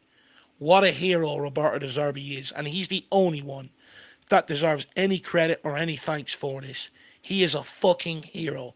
Yeah. Well done, De Zerbi. He's already a legend. What a manager. We are lucky to have him. The job looked, it really did. Even it felt like even with, like I said, it looked like the impossible job, Jack. It looked like the impossible job because, as I was saying, Dave, that Leeds, Forest, and the likes of West Ham, they all were in such incredible form, and he was coming into a team that had the worst form of any side in the Premier League, and then had to just hit the ground running essentially. And against difficult teams, too. He didn't have an easy run of fixtures either. No. He had to go to Sunderland away. Had to go and come up against Brighton, the best team in the Premier League at the time. Had to go to these difficult places to pick up points. Had to pick up that point against Aston Villa. Had to pick up points, try to find something against Chelsea, which he got narrowly close to. It's just that he has essentially batted flawlessly throughout this time. He's done perfectly in the time that he's been here, and it's just insane that he's actually pulled it off. Really, he said I'll try to win the next 5 games. He got damn close. Like he probably deserved to win the 5 games. Really, that's I think he got 3 wins in the 5 games, is it? Yeah, and 3 wins. He deserves something from those other games if mistakes weren't made, and it's just an incredible job that he has done. It really is. It goes down as an incredible escape. An incredible manager bounce that a lot of people didn't believe in. Think of all the people that didn't even want him in the first place. Yeah. De Zerbi too. And think how much of an incredible job he's done. Unbelievable. Big up, Eddie. Dark Sun G saying, no more bubble blowing, laugh my ass off. Come on, you Spurs. Roberto De Zerbi is the savior. Definitely. When they retire someone's name or something, Dark Sun G, or when they think of great leaders in the past, right? The Igor the Greats and things like that. De Zerbi the savior, I think is what he'll be referred to as. De Zerbi the savior. Just to point out the magnitude he's done. Yeah, De Zerbi. Exactly, Jack. That's what we should be calling them. But he had 7 games and he's took 11 points from those 7 games. For the previous, I think 17 games before he walked in, we only took 8 points. Wow. So it really shows how quick he had to turn this around and how quickly he had to put points on the board. When you look at won by 2 points as well. Only 100%. When you look at the difference between this season and last season, the teams in the relegation zone were absolutely shocking, and it actually gave us the opportunity to be able to go and prioritize the Europa League. This year, it's gone down right to the wire because we wouldn't have been able to do that. No. But the teams we were fighting with were all picking up points. At one stage, they were all the most informed teams in the Premier League. West Ham, Forest, Leeds. Even Burnley were more on it at some point, starting to pick up some results. Even Wolves. All the teams around us were picking up points where we were losing, while we were dropping points left, right, and centre. It's been one of them relegation battles where unfortunately, you come up against teams that all got it together. You know, I've never seen a relegation battle like it, where all the teams down there have started picking up points and all of a sudden become some of the most informed teams in the country. So he's also had that to contend with. And to get this over the line as Premier League club next season, thank you, Roberto. Fucking thank you. Because that incompetent, long-haired, frizzy-haired fuck ruined my football club, Thomas Frank. Absolutely fucking ruined it. Lazy, incompetent, supposed to be a coach, useless. Two-door, another one. Oh, look at me, I'm the fireman. Fuck off. I would never call you in the case of a fire. I would Fire just this. rather go and attack it myself. Thank God we have finally hired, took us two attempts or three attempts, but finally we've acquired a manager that actually has something about him. Uh, Also, we're going to get to some of these super chats, but great comment here from MJ Marcus, which Dave and I probably didn't even realize. Dave, we won a game at home as well. Zerbi has finally won a game at home. Finally. There's never any wins at home in 2026 in terms of the Premier League, if I'm not mistaken, as well, let alone No. a home win or a win at all, really, right? The first win in 2026 came away from home in the Premier League. Insanity, absolute insanity, what he's pulled off. It will be fun, though, to see West Ham go down, Dark Sun G. It will be fun.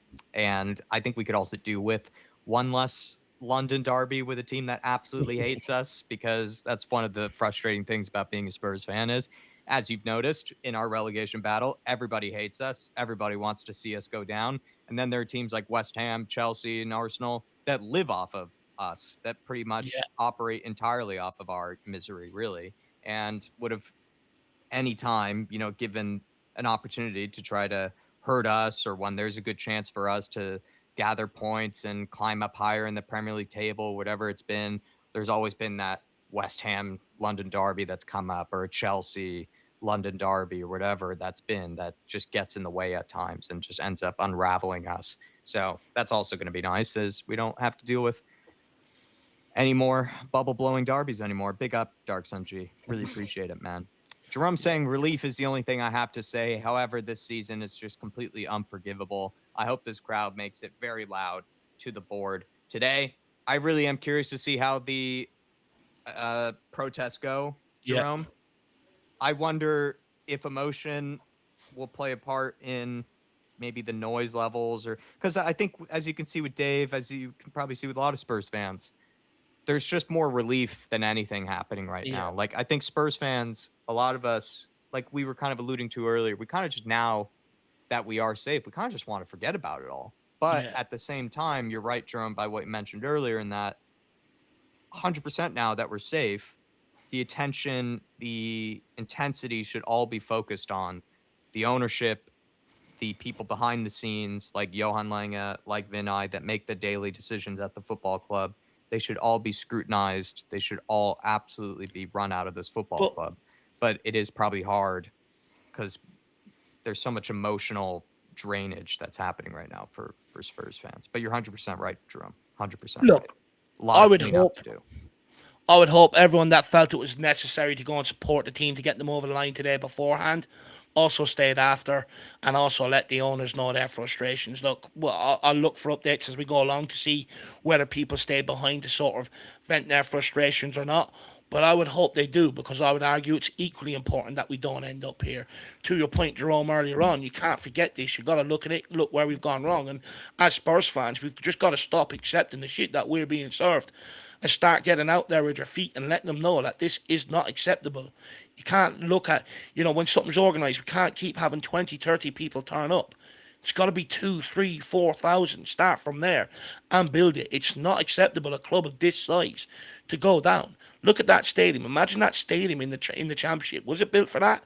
When we built that, we were told it was for greatness, to go on and win trophies, keep best players here, go on and compete for top European honours. And we've had nothing but fucking misery in that stadium. How can you create a home when we've had absolutely miserable times there? It's embarrassing, and I am fed up with it. And look, we need to keep putting pressure on this ownership over the summer. We cannot forget this and also sit here and go, it's not okay. Now, once you're out of the stadium today, I do urge Spurs fans, go and do whatever the fuck you like today to just Get rid of all that pent up frustration, anger, and everything else. Go and celebrate or do whatever you need to do, to get it all out your system. But then this week, let's refocus and put the pressure back directly on where it needs to go to ensure this doesn't happen again. But then there's been Sky Sports reports I've been reading this week in the build up to this game that although they realise that the change in back room and stuff like that has not helped this situation, the loss of Kane and Son and everything else, but they're still going to persevere with the structure that they have, which alludes to Vinay still being here, Johan Lang still being here, with Sebastian Kell coming in, a guy that Dortmund got rid of because of his recruitment. You go and look at reports about that guy. I don't see any good coming in there. And then all of a sudden, you're just adding more incompetence into a sea of fucking already incompetence. Does anyone back them to get the right players in to back the Zerbi and keep this guy happy here so that we can motor on next season? No. So that's why it's even more important that Spurs fans put the pressure on them. Yeah. So, Jerome, you are right. Absolutely. K32, good to see you, K32. Sorry that you had to be put up with work today, by the way, but good to have you with us. And we are safe, Kieran. Big up to you, my friend. Really appreciate all the support they've shown us. We're safe, my friend. You can now breathe easy if you're able to. Oh, man, Jacko. It's so good to finally hear that, lad. Yeah, it's good to just, like we said, we just wanted to know our fate at the end of the day. We were just so tired of these conversations around it that it's finally now over. Obviously, even better that it is the result that we all wanted, but it is just such a relief to now just know it has come to a conclusion. Season is over. We know where we are. We know where we will be next season.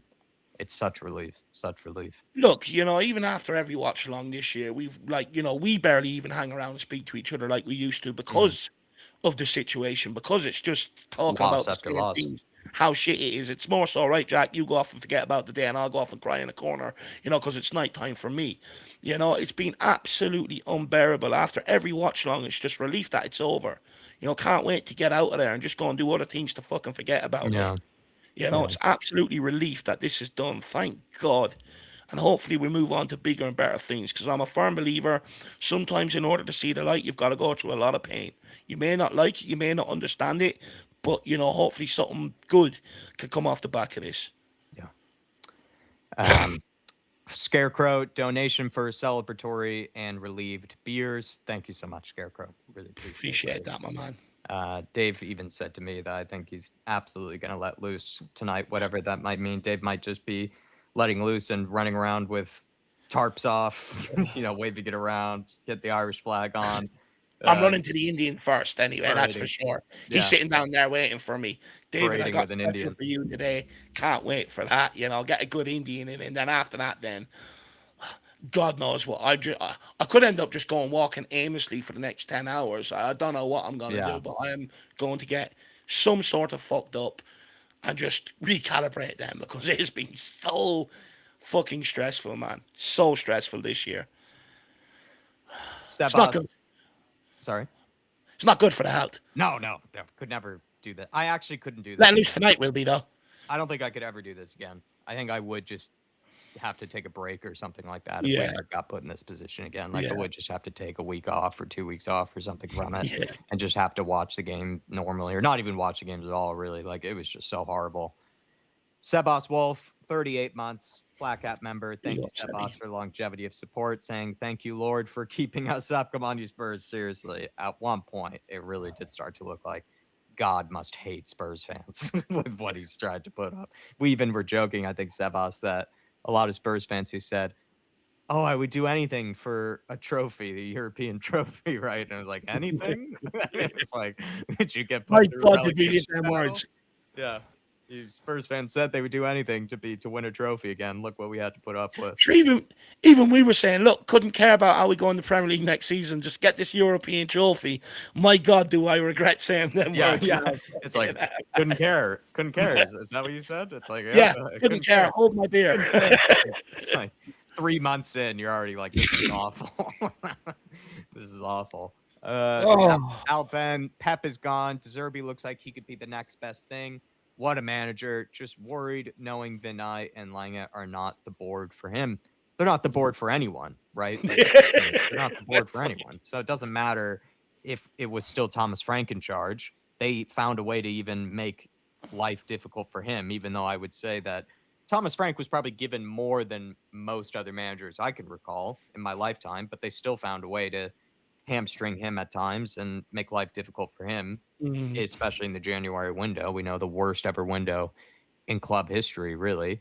But De Zerbi, I do think will be a welcome addition tactically to the Premier League. Because what I can say is, before he even took this job at Spurs, he already was well regarded on a tactical level. They felt like he was a real innovator to the Premier League. Even guys like Pep were saying that this guy is ahead of his Yeah. time, really, in terms of innovating the game of how it should be played. So that's a good thing, is that we have a guy that's like the Nagelsmanns of the world, these kind of new age, very, very talented managers that on a tactical level are kind of up there with the very, very best, really, if not changing the game of how we think about it and how we play it.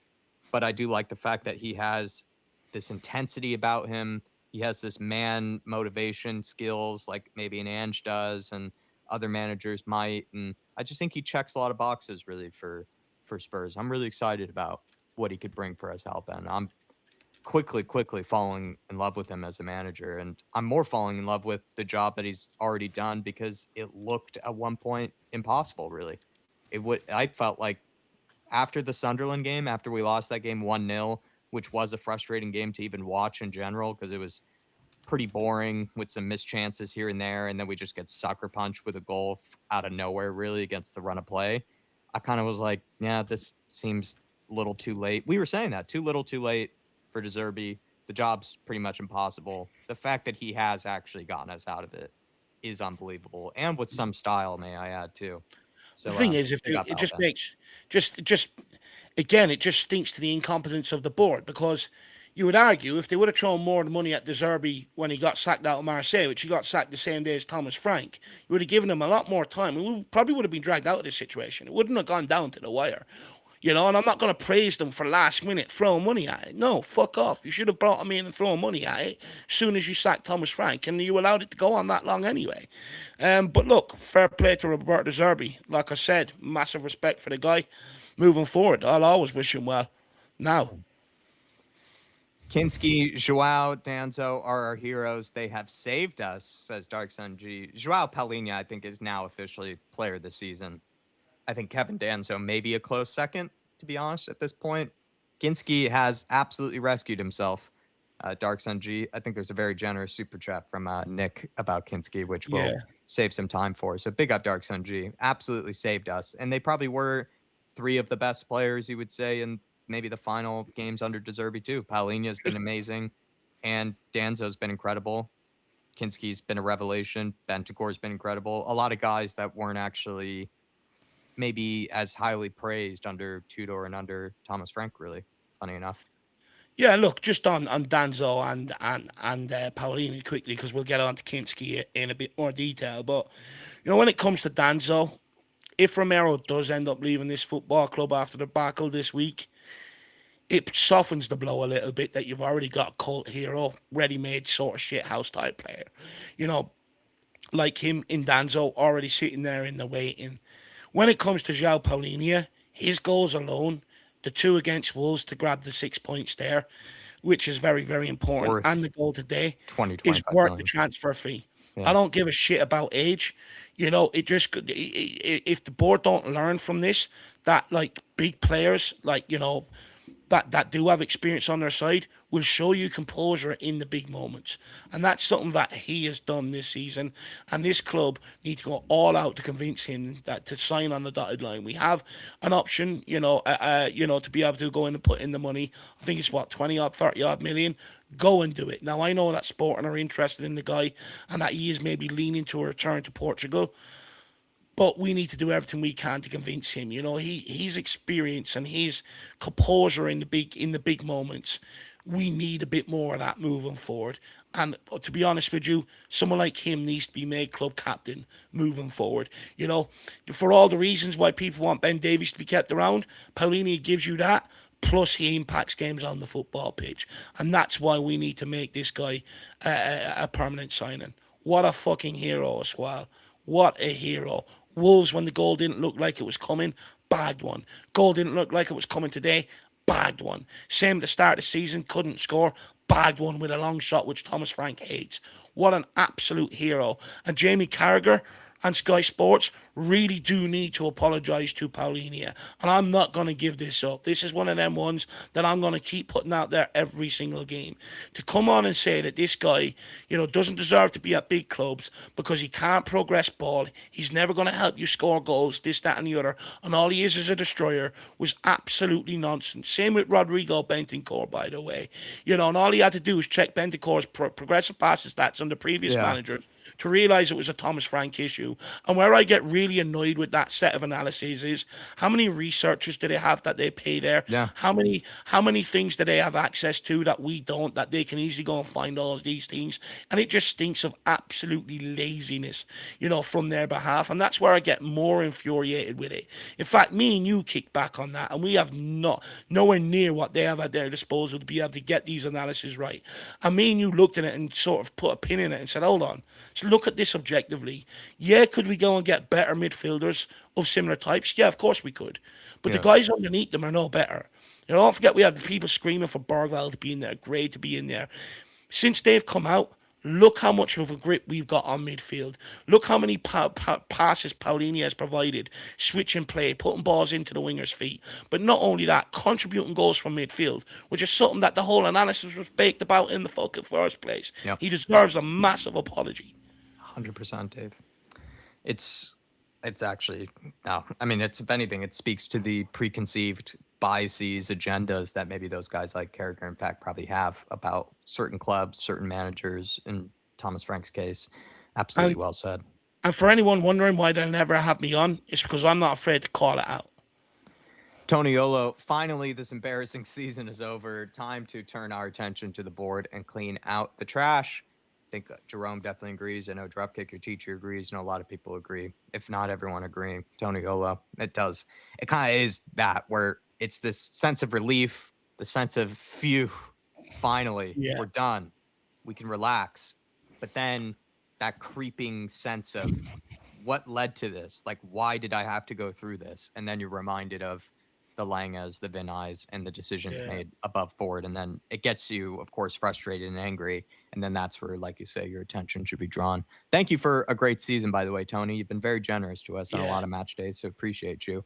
Dark Sun G. Tony, we've finally done it, by the way. He's like you, Jack. He's been up early. Let's not forget that. Let's acknowledge that. Up early. Yeah. Like a lot of the others in the chat, Shawnee Maddox, Ty. Look, I've actually opened a bag of worms for myself because anyone I don't mention is going to be offended now. But, fair play. It just goes to show that despite the Times, printing an article blaming Tottenham fans for the atmosphere and the home form and stuff like that, just goes to show they actually bothered digging into the Spurs fan base. They realised the commitment of the fans and that actually their articles are all wrong. So let's not forget that moving forward next season, how they've tried to paint us out this year, by the way. I'll never forget that. By the way, just quickly, Jack, I did get in contact with AK Shags. You're forgiven. Oh, no. Yeah. No, you're forgiven. You're forgiven. Dark Sun G saying now West Ham can face Millwall in their derby. Come on, you Spurs. We've officially relegated West Ham, by the way. Tottenham Hotspur have sent West Ham down. I never wanted to think about it that way because if we ended up getting sent down, I was like, that's going to be a trophy for West Ham's cabinet forever. If they sent us down, it was like that was going to be their greatest ever accomplishment, was going to be sending Spurs down to the championship. And I was like, I just can't think about that. I just tried to avoid even the fact that I knew it was between two massive rivals. I really had to try my best to avoid thinking about it because it already was stressful. It could have been Sunderland, it could have been Leeds, like a team I don't really have much hate or any sort of disdain for. It already was stressful enough thinking about any other team that you're up against in this relegation battle. The fact that it was West Ham of all teams, Dark Sundry, made it even more stressful. But waka waka 17 and I don't know how. West Ham are going down. Back to back 17th champions, by the way, everybody. Daniel Larson, again, thank you so much for me to be able to get through the unexplainable season. You two rock so much. Thank you. Much, much love. Thank you, Daniel. Very, very generous, sir. Is this the time where people start making me cry and get all emotional? Yeah. Thank you for 4 or 5 years, I think, Daniel. Been with us from pretty much the very, very beginning, sir. You're one of the absolute Mount Rushmore candidates. So Mm, thank you so much, sir. You've been with us for nah. so long. I don't want And to look, ever have to go through this ever again, Daniel, though. Like I said, I think it's not repeatable. I have so much respect, like maybe Dave brought up, to the clubs and fan bases that go through this on a regular basis with their clubs. Not meant for me. Not meant for me. It's too stressful. I was even saying to Dave, like there have been seasons where we complained about, the season's over in March or whatever, because we're eighth or ninth and we're knocked out of all the cups. Like the not much left to really talk about or play for. I would have killed for that this season. Absolutely killed for that. This has been far too stressful. But Daniel, thanks to you and thanks to so many people like yourself who have gone through this journey with us and have gone through the mostly downs of this season for the absolute crazy up at the very end. Thank you so much, to Daniel. be honest, what I want to do is just throw my arms around Daniel and give him a big hug, but I can't do that. So, I don't want to re-emphasize the points that Jack has made there, but still committed to the fan shows, which absolutely hasn't gone unnoticed, Daniel. Really appreciate you still coming on them and that. And also, your boy Kinski pulled up a massive save right at the end of the game today. So you've been justified in sort of batting back against me on the whole Kinski saga, by the way. So credit to you, but we've got to pump it up. The Spurs are staying up. Come on. Um, Let me check. Might have accidentally skipped. We've missed TJ's and I think we've missed Nick's. Yeah, we might have missed Nick's. And I don't think we got TJ's. Some reason I can't find Nick's and bring it up on screen, but Nick's from earlier saying, can we all just pause for a moment and ponder these 3 words? Antonin Frinky Kinski, take a bow, my son. Yeah. The redemption is real. How much credit does the kid deserve, Jack? I mean, Put yourself would in be his shoes. relegated, right? We'd be relegated if Vicario Yeah. was still in goals, to be honest. Like Just Kinski put stepped it yourself up. in his shoes, right? You've been waiting on the bench all season. You get your opportunity in a massive game away from home in the Champions League, and you walk off looking like Loris Karius. The whole world is laughing at you. Most people, that's enough for them to crumble and crack under that pressure and actually never, ever really sort of come back from it. Mm-hmm. That it affects their career going forward. You look at Karius, he never recovered, ever. Mm-hmm. For the kid to bounce back the way he has and step up, like you're talking massive saves. Leeds United at the end of the game, Wolves at the end of that game, another one today. That if he didn't pull off them saves, we're going down. Yeah. We're going down. Yeah. That I think you can only really give credit to the testament of that kid's mentality, but also I've got to give credit to the camp he keeps around him, by the way, to be able to keep him on the right path, to not spiral, to keep him focused, and be able to take that opportunity. So fair play to him and his fucking camp. Do I still think he should be number 1 next season uncontested? No. I still think we should bring in someone that I think he should start the season, but if he doesn't continue on where he left off, you have someone that can come in and alleviate that pressure. But I have nothing but respect for this kid. The thing is, I will always call out for someone for something that I think is done wrong. But I will always, for me then, it's how do they react? Do they storm off and cry and kick and cry and want to get out of this club? Which, by the way, many players have done. I have zero respect for them. Or are you going to stand up and be counted? Mm-hmm. Listen to what's being said and go and improve. And that's what that kid's done. So from now on, while he's at this club, he's got my respect. Yeah. Now, I think he's absolutely repaired any damage that might have been done to his career and his reputation, if not more. He's probably gone well above his station, actually, in terms of being able to repair that reputation that he had as a goalkeeper after it was damaged against Atletico. And I don't think anyone saw that coming. I think a lot of us, Nick, were talking about selling him, talking about him never even playing in a Spurs shirt ever again. And he came back in and has practically been one of the only reasons that we were lucky enough and good enough to be able to stay up. It's thanks to guys like Kinski just being incredible in these last games of the season. Really has been incredible. The only mistake he made was maybe the Enzo moment, and a lot of people still wanted to show a lot of respect to him there, that it was still a great shot and a great effort from Enzo Fernandez. And he's been unbelievable, Kinski, and his passing out from the back too has been a relief. I think there's probably some goals that maybe we might have conceded had it not been for his incredible clearances and some of the times that he is able to pick out a pass under pressure that we know Vicario wouldn't be able to. So great point out, Nick. It will go. I think there are a lot of people who will definitely give Kinski his flowers, but maybe people like myself, Dave, who weren't the biggest fans of Kinski going into this season. It is an incredible script and narrative that he's been able to pull off here, to be fair. Unbelievable. Yeah, like unbelievable. Pretty, it's and it's an on example no to one's bingo card. No one saw that coming on their bingo card. Look, an example to any young footballer out there to never give up. Never give up. You know, an example to every young footballer out there. But not only that, I think Kinski is an example to anybody in life. There is going to become times in life where you're under pressure, you're humiliated, and you think the whole world is against you. But the best thing to do is wake up, open them fucking curtains, put on your shoes, step outside that door, and go again. And Kinski is showing me that. And you said it was TJ I might have missed? Yes, we've got TJ's here, Jack, and what he says is, and by the way, TJ's from USA, big up. He says, finally, this embarrassing season is over.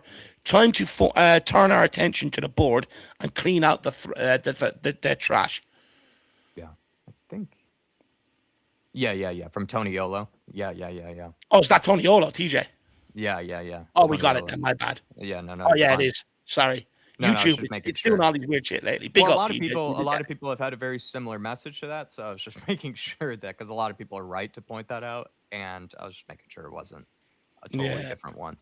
Dark Sun G, thank you so much, Nick, though. As always, so generous to us. We don't, you don't deserve you over these years. Up, Nick. Very, very kind of you. By the way, everybody, as much as me and you like me and Jack here, Nick has also been absolutely unbelievable behind the scenes. Yeah. In terms of helping us with equipment, you know, showing us how to do things and stuff like that. And like, we don't have the, you know, we're not backed by anyone. We can't pay for these things to them, but Nick has done it out of the love for us. So Nick, I really appreciate everything you've done, brother. Yeah. Thank you, my man. Darkson G said Joao scored 2 winners that got us 6 points by as soon as possible. It's not just 2 winners, right? He's had multiple equalizers, winners in his time here. He's, I think, goes down as easily the player of the season, Dark Sun G. Arguably one of the best loans that Spurs maybe have ever done in a long time. If only he had come in during other seasons where maybe we could have used a guy like him as an extra option off of the bench when Højbjerg was tiring, or maybe a Bentancur had one of those massive injuries. Imagine if we had Palhinha just in the ranks, someone like that to be able to pick from. He's been worth every single cent in terms of wages, and I hope they do spend every possible cent that it takes in order to bring him over here, Dark Sun G. Thank you so much, my man. Dropkicker Teacher saying, relieved we're staying up, but where I'm still gutted is I know nothing will change. I want mass clear out this summer, but then I know they won't be replaced. We then need footballing people in like at Arsenal. Well, it's good to see that you are relieved we're staying up, because I know at some point you were trying to sell me that it'd be better for us to go down to the Championship than that. But look, I do agree with you. You know, if we just walk away for the summer and look to return the first whistle of next season without putting pressure or scrutiny or anything like that on the ownership, then what do we expect to change going into next season? I fully agree with you on that. There needs to be a mass clear out, firstly at board level. Start surrounding yourself with people that's played the game. First of all, start changing up your recruitment and buying players that are more technical rather than donkeys. That's why we've barely been able to score goals this season. And not only that, also replace a lot of this squad. I don't think any of them have you know, Pedro Porro was a player I loved. Romero was a player I loved. Mickey Van der Ven was a player I loved. And to be honest with you, sitting here today, I fucking hate them. I hate them for dragging us into this situation. And the reason why I hate them even more, because they are some of the more technical players of the team. And you expect them to drag you out week in, week out, and they've let me down. Look, this whole squad needs a revamp. But it's got to be done right. We can't accept any old shit that this club brings in and sit there and happy clap it and go, but give him time, this, that, and the other. They've got to back the Zerbi. We don't have time to mess around the transfer window. You don't get the right players, the Zerbi is not going to go down with a sinking ship. The Zerbi will walk out of here, you know, because you look at why he left Brighton. they couldn't kick on underneath him. They didn't have the finances. They didn't want to change their recruitment method. So he felt like he's brought them as far as he could. It will end in spectacular failure if we do not change our ways and back this guy this summer. I do agree with you there, Harris. And by the way, been good back and forth with you this season. I'll admit, sometimes when we're losing, you keep hammering sometimes, and it does get me even more down. I'm like, please, just let me breathe, artist. But you know what? It's been good fun this season, artist. I think it's hard to disagree with you for right now, Artist T, but I'm still gonna live in the for right now, the sense of relief, the sense of just yeah, escape of from this torture and exhaustion, really. I'm not at the stage yet of being able to stress myself out with how it probably won't be all flowers and rainbows from here on out under Zerbi. Like, we know that there will be teething issues and there will be struggles with the ownership, as there has been with every Premier League manager that we've experienced with these set of owners, but I'm not there yet, to be honest. I'm gonna temporarily at least enjoy the fact that we haven't been embarrassed as much as we could have been, and we are able to finally be done with this season, this horrible, awful season. Big D, thank you, Big D. Big up, Big D. Good to see you. By the way, hopefully your wife had a lovely birthday last week. Yeah. Thank God that season is over. I look forward to big changes under Zerbi. Lange and Vinay need to go. I never want to go through this ever again. Yeah. The relief. Yeah. Roberto, what was it? Roberto the Savior? Roberto the Savior of the Big D? Roberto the Reliever? He's relieved us.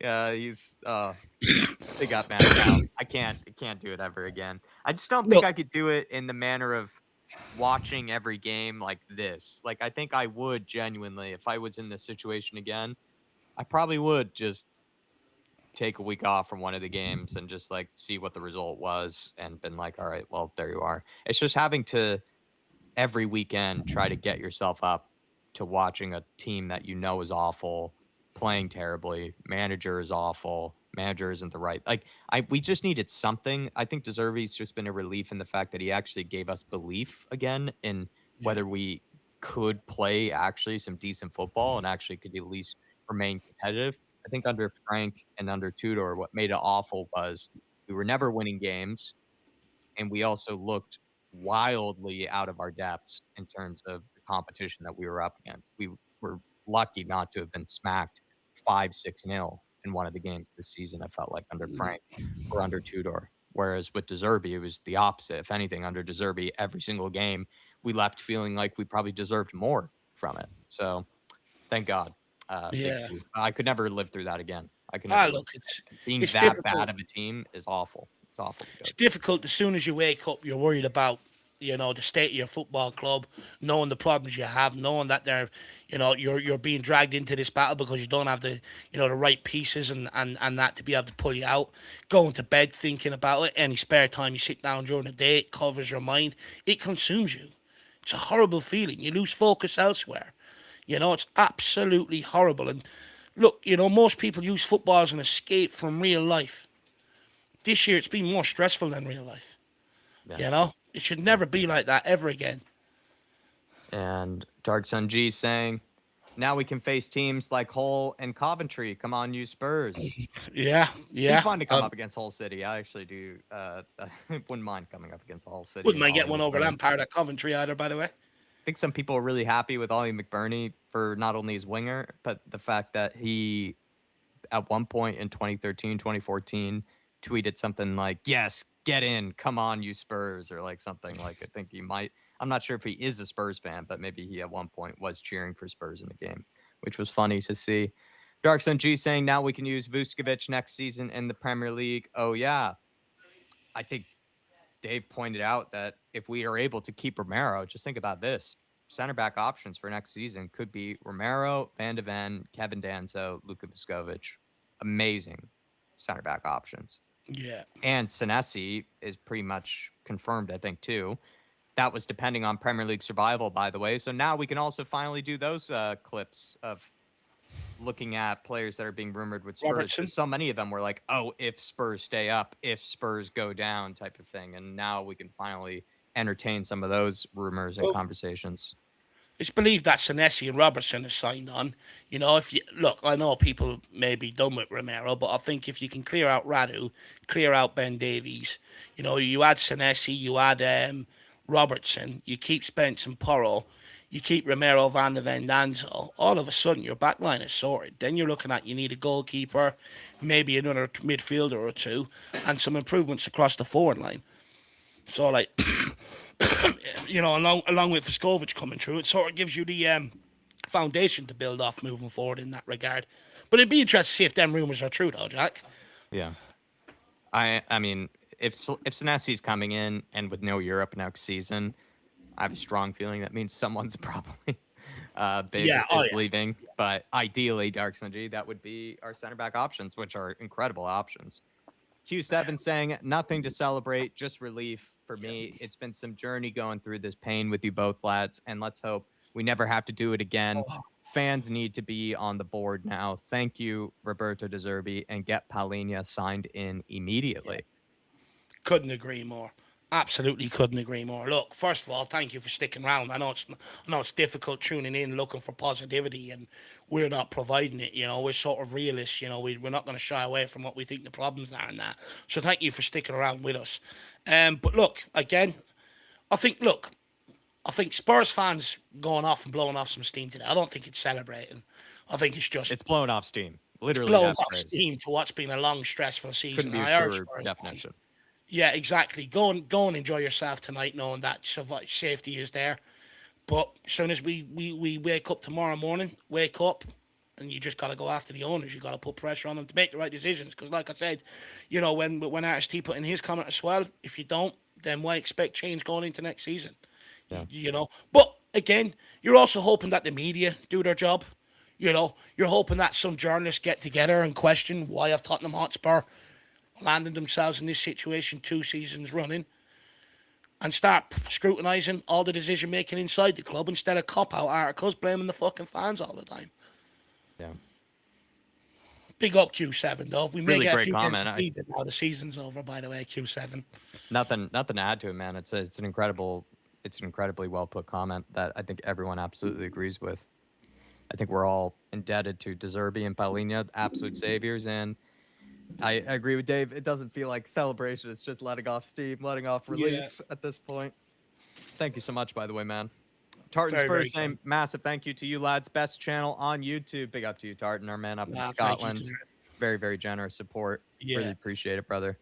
Big up Tartan. He's another one, you know, no matter where he is, Jack, Highlands, Lowlands, he's always finding a way to tune in. Yeah. What a legend. Big up Tartan. Very, very kind of you. Go and enjoy your evening, my man. Premier League safety.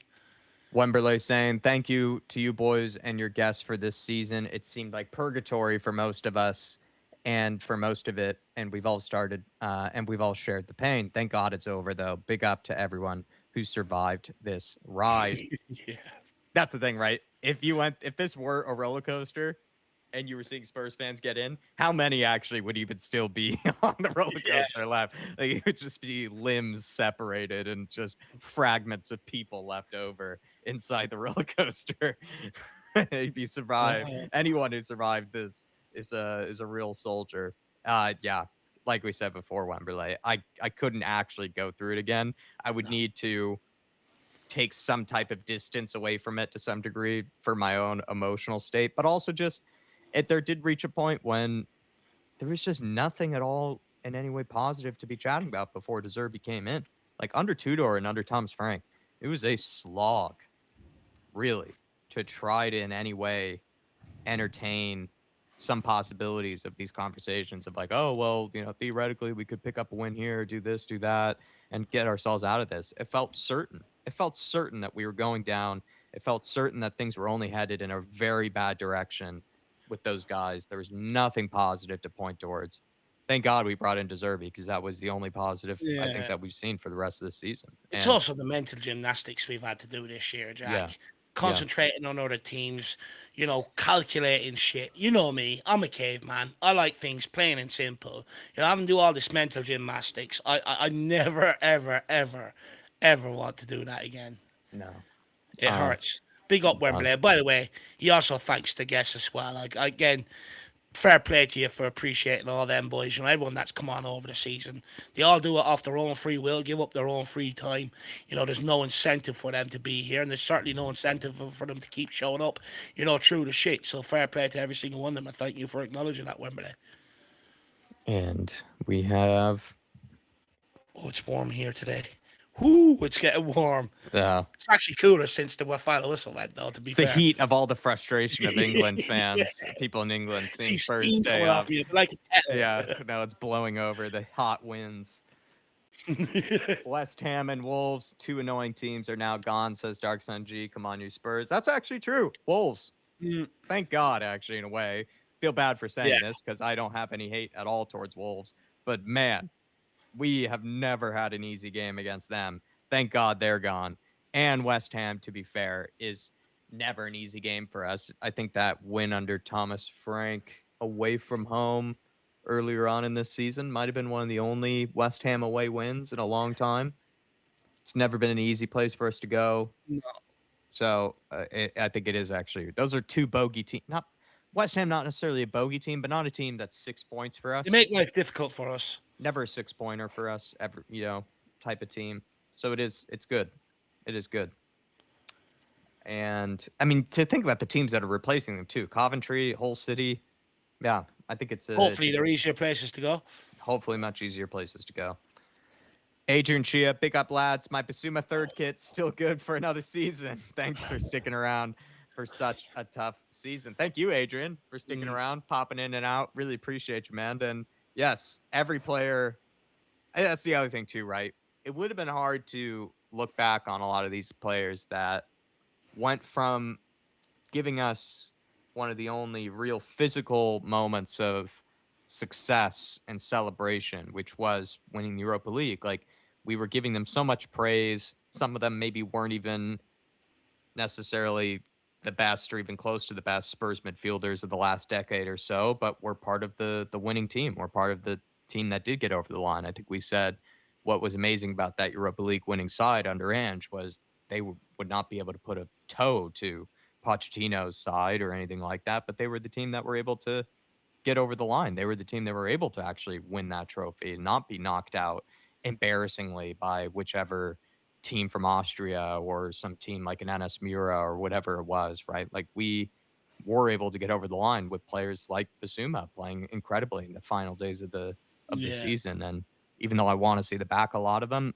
it would have been hard to balance that. Like, if they did get relegated, that would have been hard to look at some of those guys that were the same players that won a Europa League and then the following season got relegated. Like, that just would have been such a difficult understanding and line to draw with them in terms of their careers here and what their reputations were. Big up to you, Adrian. Big up, Adrian. Shawnee Maddox saying, damn, that relief beer hits so different. Kinski has really redeemed himself. I hope he sticks around and competes with another keeper for the starting spot next season. Get yourself a nice bite, lads. Come on, you Spurs. Big up, Shawnee. Thank you so much, man. I bet that relief beer does hit very different, sir. Yeah. How do you think yours is going to taste, Jacko? I bet it's going to be liquid nectar. But he is from the Goalkeepers Society. He is from the Goalkeepers Union, Sean. So nice to see that he's showing his praise to Kinski. I think it's probably a more unpopular opinion to maybe what Dave and I are suggesting, that maybe we're not sold yet on him being a number one, but there's more evidence to back up recently, of course, to say that he's done quite well since coming in, and he's, if anything, part of the reason that we are staying up. He probably deserves that chance next season to some extent. So big up Shawnee. And I'm glad that relief beer's hitting. Yeah. No, big up, Shawnee. You're seeing Kinski improve, that's for sure. But enjoy the beers. Keep them flowing, Shawnee. You deserve them. Yeah. You put in a good shift in pro clubs this year as well, by the way.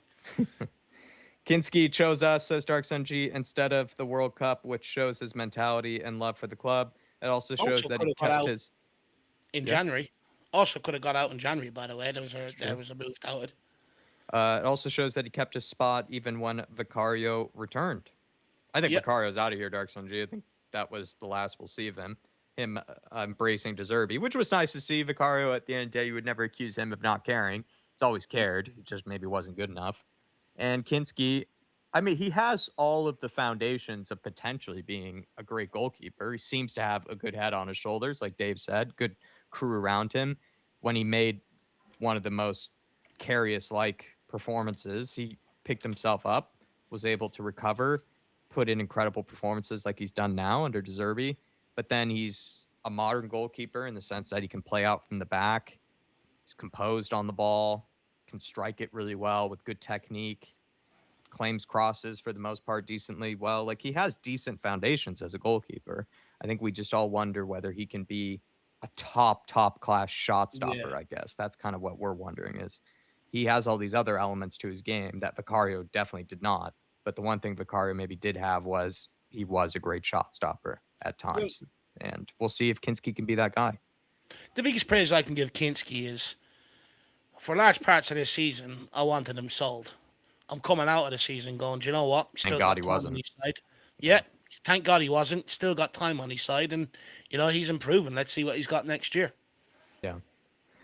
Dara, big up Dara, saying, will the refs blocking out with Arsenal to lift the Premier League He's saying the trophy? refs are walking out with Arsenal to Yeah. lift it. Yeah. Yeah. Also, can Quality. we please have a clean slate next season with these referees? Can we get a penalty next season? Can we have a dodgy red card challenge not be given to us and then the following week, somehow just not be reciprocated? Like, I don't know. You've seen the hypocrisy, the double standards of refereeing we've had to endure this season. Even in today's game, the 9 minutes added on at the end, Oh my God. unexplainable. Like, That I'm number is so going to done. trigger me moving forward, that number 9 now. I don't It's know what absolutely insane. was more triggering, having to watch these terrible players for 38 matches or these terrible referees for us for 38 matches. I'm not sure which one was more difficult to go through. So good point there, Dara. Not only did the referees help lift the trophy for Arsenal, but they also made it as miserable as possible for us in terms of our games. We were not given one favor at all this season in any game. Zero. None.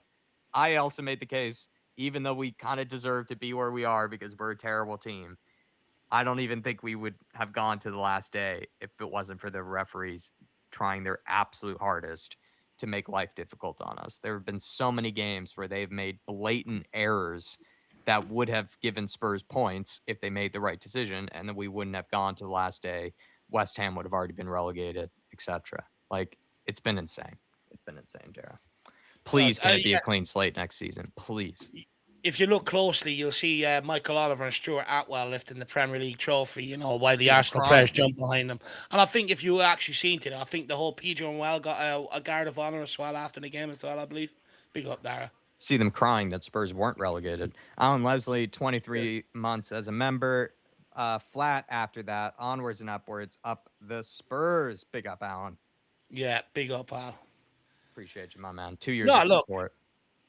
I get being a bit flat. I think now that the relief is out of the way, I think people are gonna feel anger and stuff like that as the evening goes on. But look, the main thing is, despite the whole world, and it did feel like the whole world, I was expecting fucking Donald Trump to come out and say he wanted Tottenham to get relegated at some stage. To be honest with you, it was getting that bad.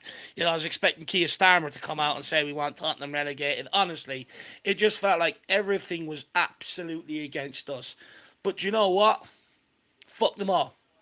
We've had the last laugh. We survive. You can't kill a good thing. Sometimes it's even more difficult to get rid of a bad smell. And that's exactly what we are. And you know what? I would argue, as a football club, use everything like that that's come our way this season from everybody, from the referees, the media, every other team in the Premier League and stuff like that. Use that as fuel to the fire to go on and conquer English football and go on and conquer European football now. Because the gloves are off. You know where it's at. Everyone hates us. So use that as fuel now. Now is the time to stop sitting here crying and sulking about it and use it as fucking motivation moving forward. But also, that's why I also urge the Spurs fans, around games when you're talking to rival fans and they're like, come on, let's be honest. Don't sit there and do it, because that's what they want you to do. And when you're gone, they're going to sit there and jack off to it like it's a porno. What you actually need to do is sit there and front it, no matter how shit we are. Because now we know everyone hates us. I love it. Fuck Pedro and Morale. Come on. Fuck you, Pedro. Fuck you. Vikash saying, you have been the Spurs therapy for years for me, lads. Thanks for all the content. Come on, you Spurs. Thank you, Vikash. Wow, Very, very generous support, by the way. Really very appreciate you. kind of you. Thanks to Very, all the very people that have gone through the years of this with us. I really do mean this. We're not saying this. no, Please never again, though. Don't want to go through this no. ever again with you guys. Would never want to see you guys go through this again. Don't want to see it go through Dave, myself, anybody that is a Spurs fan. Even if you were partial towards Spurs, like your boyfriend or something is a Spurs fan, I never want anyone that's associated, even knows a Spurs fan, to have to go through this again. It was truly awful. So thank you, Vikash. Thank you so much for Yeah, the support. big up, Uh, big catch. Very kind of you. Look, and as much as you guys appreciate us, tenfold we appreciate you guys. Without you guys, we wouldn't be in this position. We wouldn't still be here doing this, fronting this shit. So a massive thank you to you guys out there. Like, we feel a responsibility now to turn up, no matter how shit it goes, for you guys out there and for sticking by us. Because I get it, you know. Before I started all this and got involved in this scene, like, if I was in a bad mood with Tottenham, I'd just turn out. You know, I yeah, can't listen to any more negativity. So I don't know how you guys keep doing it. So fair play and thank you for everybody sticking yeah. with us along the way. Dark Sun G saying, imagine if Kinski went to West Ham and we got their goalkeeper, Hermansen. That's actually pretty funny.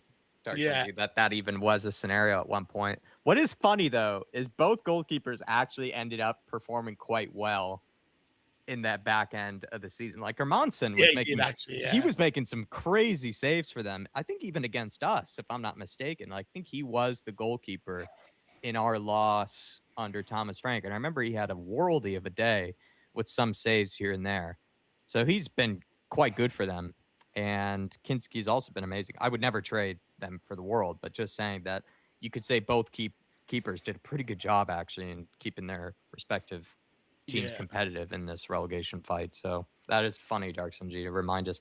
That's like a small detail, hilariously, in this basket case of a yeah, season. yeah, And you would think that that would be one of the funniest, most intriguing parts of the season was that, oh, the two teams battling for relegation were going to trade goalkeepers.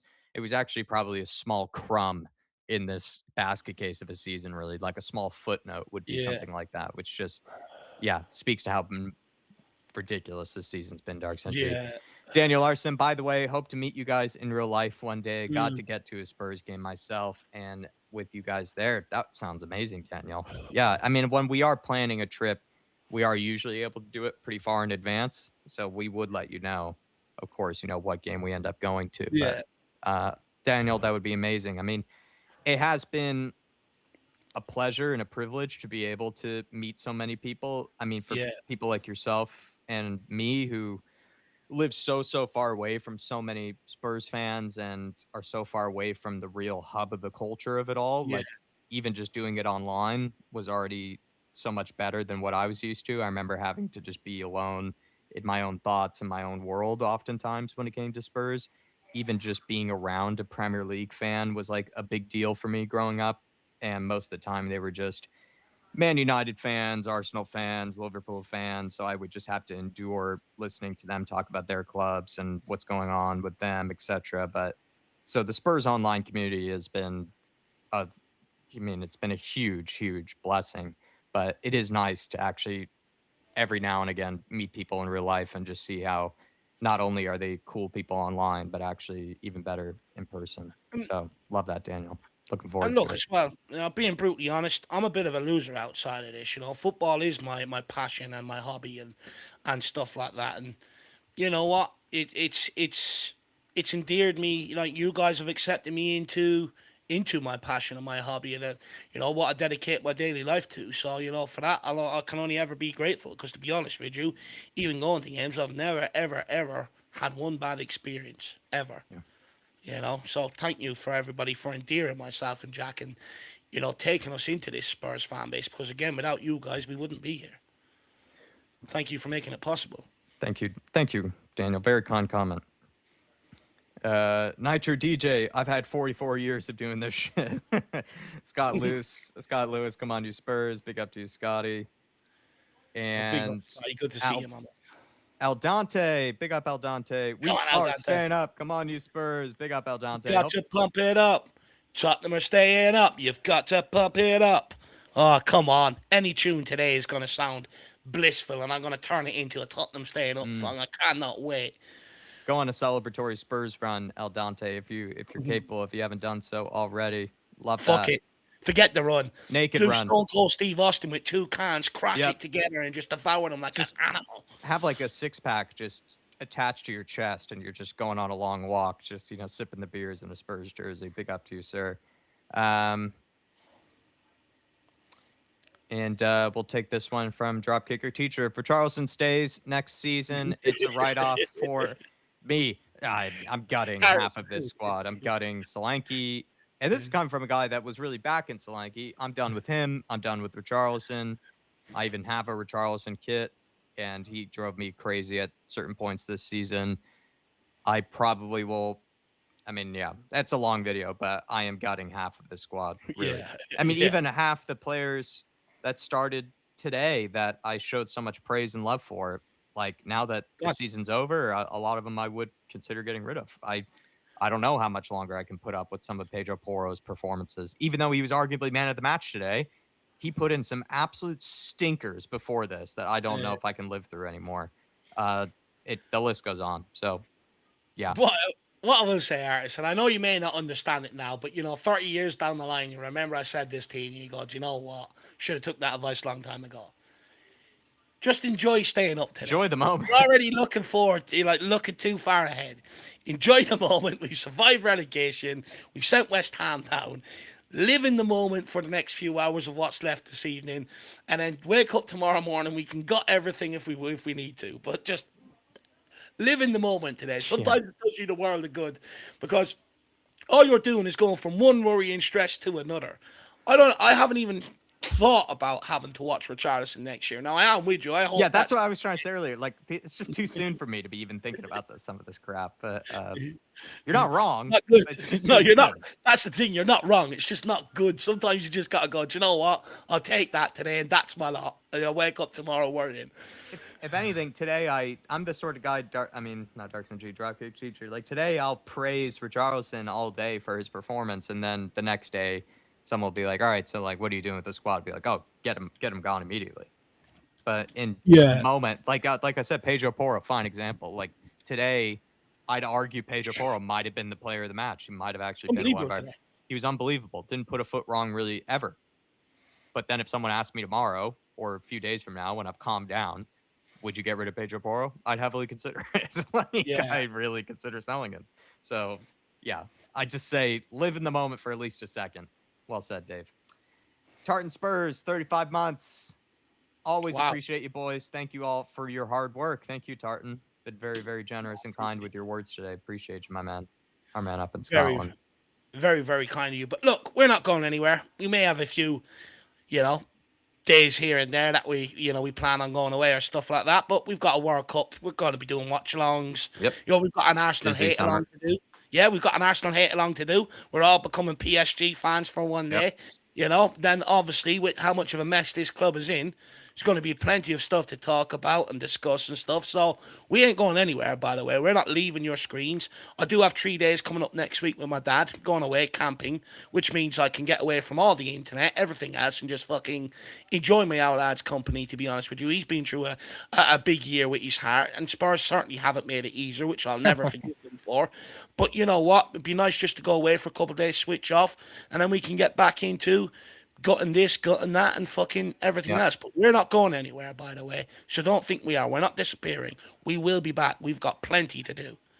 Our job isn't done here yet.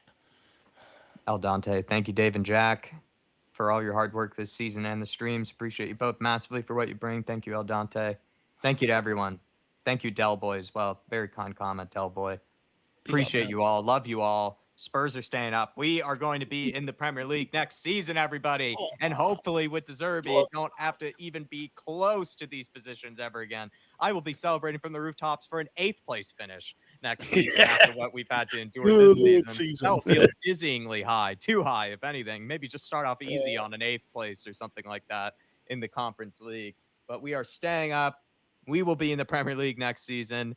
It was disastrous, but it wasn't too disastrous that it ended up being costly ended up having some repercussions. We will all see you very soon. I think there will be a fan show tomorrow, and there will Yeah. be plenty of content coming up. Like Dave said, we're not going anywhere. It's just now Spurs are officially safe, and we can all finally fucking relax. Please, everybody, enjoy the rest of your Sundays. Please smash the like button on your way out. Send the Spurs channel to many of people that might need it this summer if you want to have conversations around cleaning out the squad, because Dave and I will be ruthless. And we will see you all next time, very, very shortly, if not. It's not see us. It's not see See you shortly. yeah, it's not goodbye. It's see you soon, and that's the same to Premier League, by the way. Yeah. We'll see you soon. Yeah. Pedro Mal, we'll see you See soon. you again, Premier League. West Ham, not so soon, which I'm Yep. glad of. Yeah. But, Chelsea, Arsenal, all them teams, will be back next year. We haven't gone anywhere. And look, if there's anyone that personally wants to thank me for my crusade of getting Thomas Frank sacked, maybe me playing my part in helping Tottenham survive the relegation battle, feel free to do that as well, because I took a lot of criticism. Maybe. But now I think it should start turning to thank yous. Maybe they were going to wait one extra week. Maybe I'm only shithousing. Don't take it seriously. I'm shithousing. They would have waited one extra week, and then we would have been absolutely relegated. Paul Brown, evening, lads. We got through it. And many thanks for the often needed, unfortunately often needed therapy. It's a good sign, Paul, if we only see you like every few weeks or something like that. But if we're seeing you more than once a week, that's not a good sign, Paul. That's a sign that Spurs are not providing therapy, that we're providing the therapy. Spurs should be providing the therapy, not us, right? The only time you guys listen to us is if Spurs are causing the torture, really. Big up, Paul. Really appreciate you, man. Very, very generous support as well. Very, very kind. Paul, you tune in a lot as well, so I appreciate all your support. And look, I'm not going to get into mentioning names. Everyone tunes in, week in, week out. Panel shows, debate shows, fan shows, predicted lineups, watch-alongs, pre-match build-ups. Even when we go on other channels, you guys follow us everywhere. Thank you so much, and I genuinely mean that from the bottom of my heart. We really don't take it for granted. So thank you for everything you do for myself and Jack. The day of reckoning has come, and it's worked out in our favour. Thank God. Come on, you Spurs. We're up. Come on, We're you staying Spurs. up.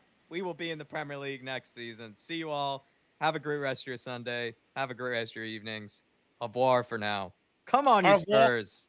Sayonara. Thank you, Roberto De Zerbi. Thank you. Come on, Roberto. Thank you.